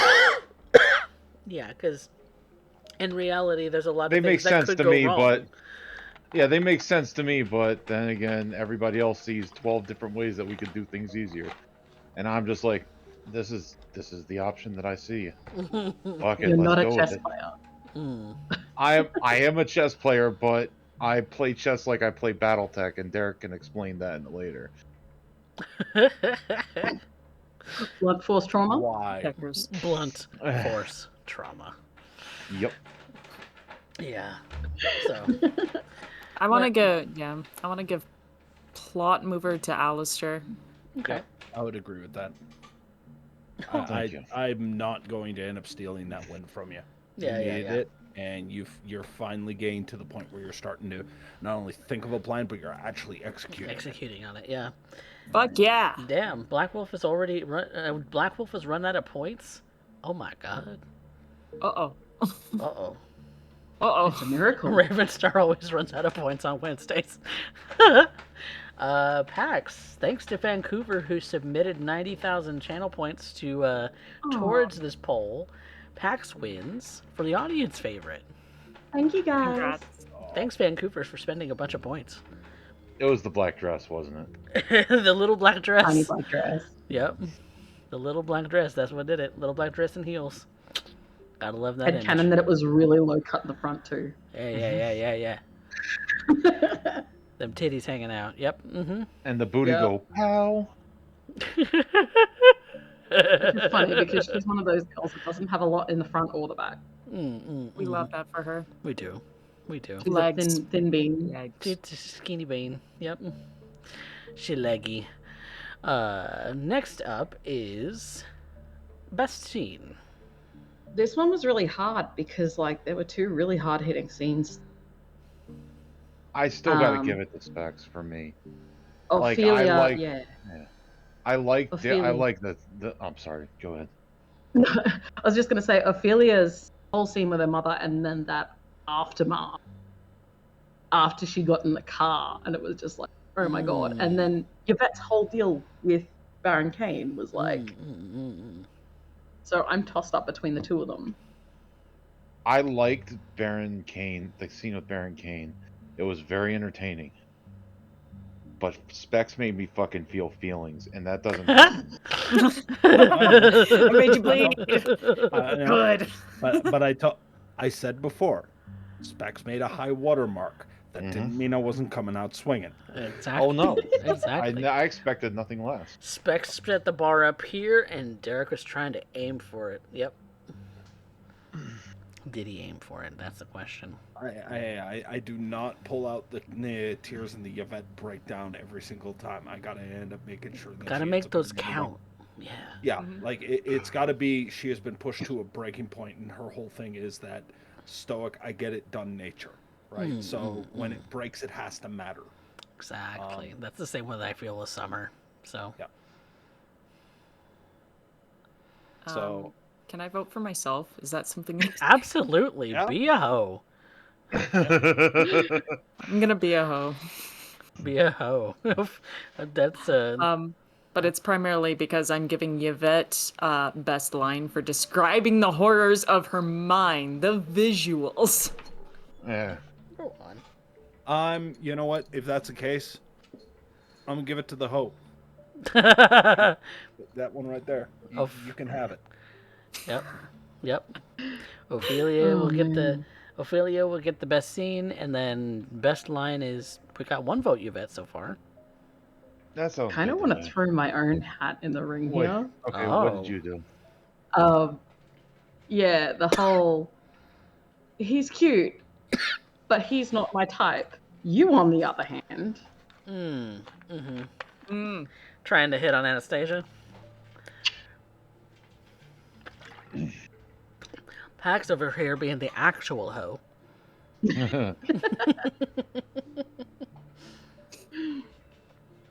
Hey, Alistair's not much better. Actually, I don't think I have Anastasia on the character sheets. Yeah, because she's up until now only been someone that Alistair knows. Fair enough. But I don't think I have the other Baron either. I probably haven't updated things. That's okay. Because I'm a dummy. Yeah, that's all good. Nah, it's not like you ever get busy and have a bunch of shit to do. Bro, I have a day job. What? You have a day job, you have commissions, you have hobbies. Bro, when you do actually I have have to to sleep. Exactly. The only days that I sleep are the days that I go to bed way late and then end up waking up at like 5 in the afternoon. Because let's just be real, I end up staying up way too late on a Wednesday night into Thursday. So let's be real. Yeah. Do any of us have a sleep schedule? Nah. I'm probably not going to get to bed till 7. It happens once a day. maybe twice. That's my schedule. Okay. Well, okay, I can't even say that because I get manic episodes and I go for a day or two. No, it happens a couple times a week. I occasionally get insomnia. Does that count? Mm-hmm. Yeah. That's Are you right. sure it's insomnia or insomnomnomnomnia? I get insomnomnomnomnia. Both. Look at the Or I size get of me. What hungry do in you the middle think? of the night. Also, I I love the refer fact that to you're my wearing name. Gutter's ACDC shirt right now. Yes, I'm wearing Gutter's shirt. I refer to my name for that statement. The fat guy. Yeah. I was thinking that you were thinking that motherfucker. Oh, I thought it was just candy and juice.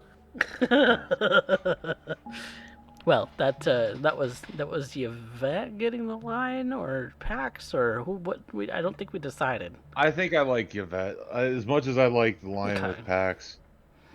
I had one with her, but it was good imagery.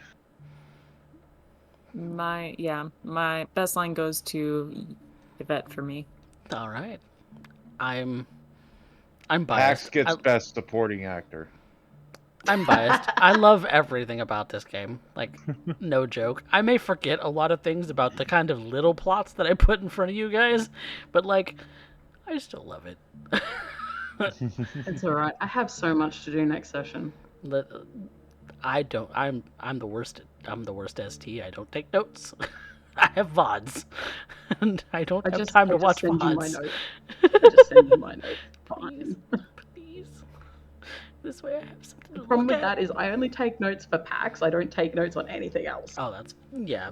I mean, that's fair. That's fine. It's just, yeah. I'm a forgetful mind. I'm the worst. I'm the worst DM. Ah, please. Yeah, but yeah, that's all of Austin by Starlight. Thank you guys. Forget not mine so frequently you're receiving brain damage. Wait, what? There we go. I didn't actually hear what you said. I know, and it played so well in the voice. It's true. Sometimes I respond to wait what because I'm taking a second to process, but that was actually a wait what. I didn't hear you. But yeah, we're done here for Austin by Starlight. If you are watching on YouTube, be sure to give us a like and subscribe because we're just climbing closer to more people who are actually subscribed to the channel. If you're here on Twitch, you should be subscribed to the YouTube because that's where I post all of my VODs, and so that you can watch them for free at your leisure. Because occasionally you do get stopped by ads by not being subscribed here on Twitch, and I kind of gotta get everything that I can out of Twitch. But if you want to subscribe, thank you now ahead of time, and thank you to those who have gifted subs in the chat today, and for Velocity for the bits, and all of that goes to making this channel even better. Every single step of the way. If I'm using it for Austin, or I'm using it for Rebirth, it is just doing. It's doing things to make this a better experience for my players and for you as the audience. So your support is very much appreciated. And the free step in that is that if you're not following, you should, because we make good content. So there. And so that will do it for the rest of us. And let's go and find somebody to raid. Hero Zone is in our chat. He is not actually streaming today, so let's find somebody who is. Let's see. And if I don't find somebody from my list, if there's somebody out in the chat that y'all want to suggest, we can go and crash their party. In fact, does anyone from my cast have a suggestion for us to raid? Not at the moment. It is actually a really slow night. Yeah, it kind of is. We might not be raiding out into anybody. You know what? You know what? Um, I have one suggestion, Mm. but you have to understand that the only reason I'm giving the suggestion is because I have hunted this person down, hacked them to pieces, put them on a meat hook repeatedly, and ended up feeding them to some kind of eldritch entity to do this dance all over again, repeatedly. Who would that be? And that is Lazarek TV. I'll end up sending his name. Ooh, okay. Okay. And he is currently playing some DVD, which means I am really tempted to hop off right now and hunt him down again. Because it's become a running joke. Well, See you Or- in the fog soon. or we could go. Maddie suggested magical hack. Magical hack's doing some mini painting. Ooh. So, magical hack is on my followers lists, and If they're on your followers list, then fantastic. yeah, let's actually go give magical hack some love, We take those. because I paint minis sometimes, and so let's go give them a raid. In the meantime, thank you guys all so much for watching, and until next time, good night. Good I night. still think I'm pretty. You're cute, not that cute.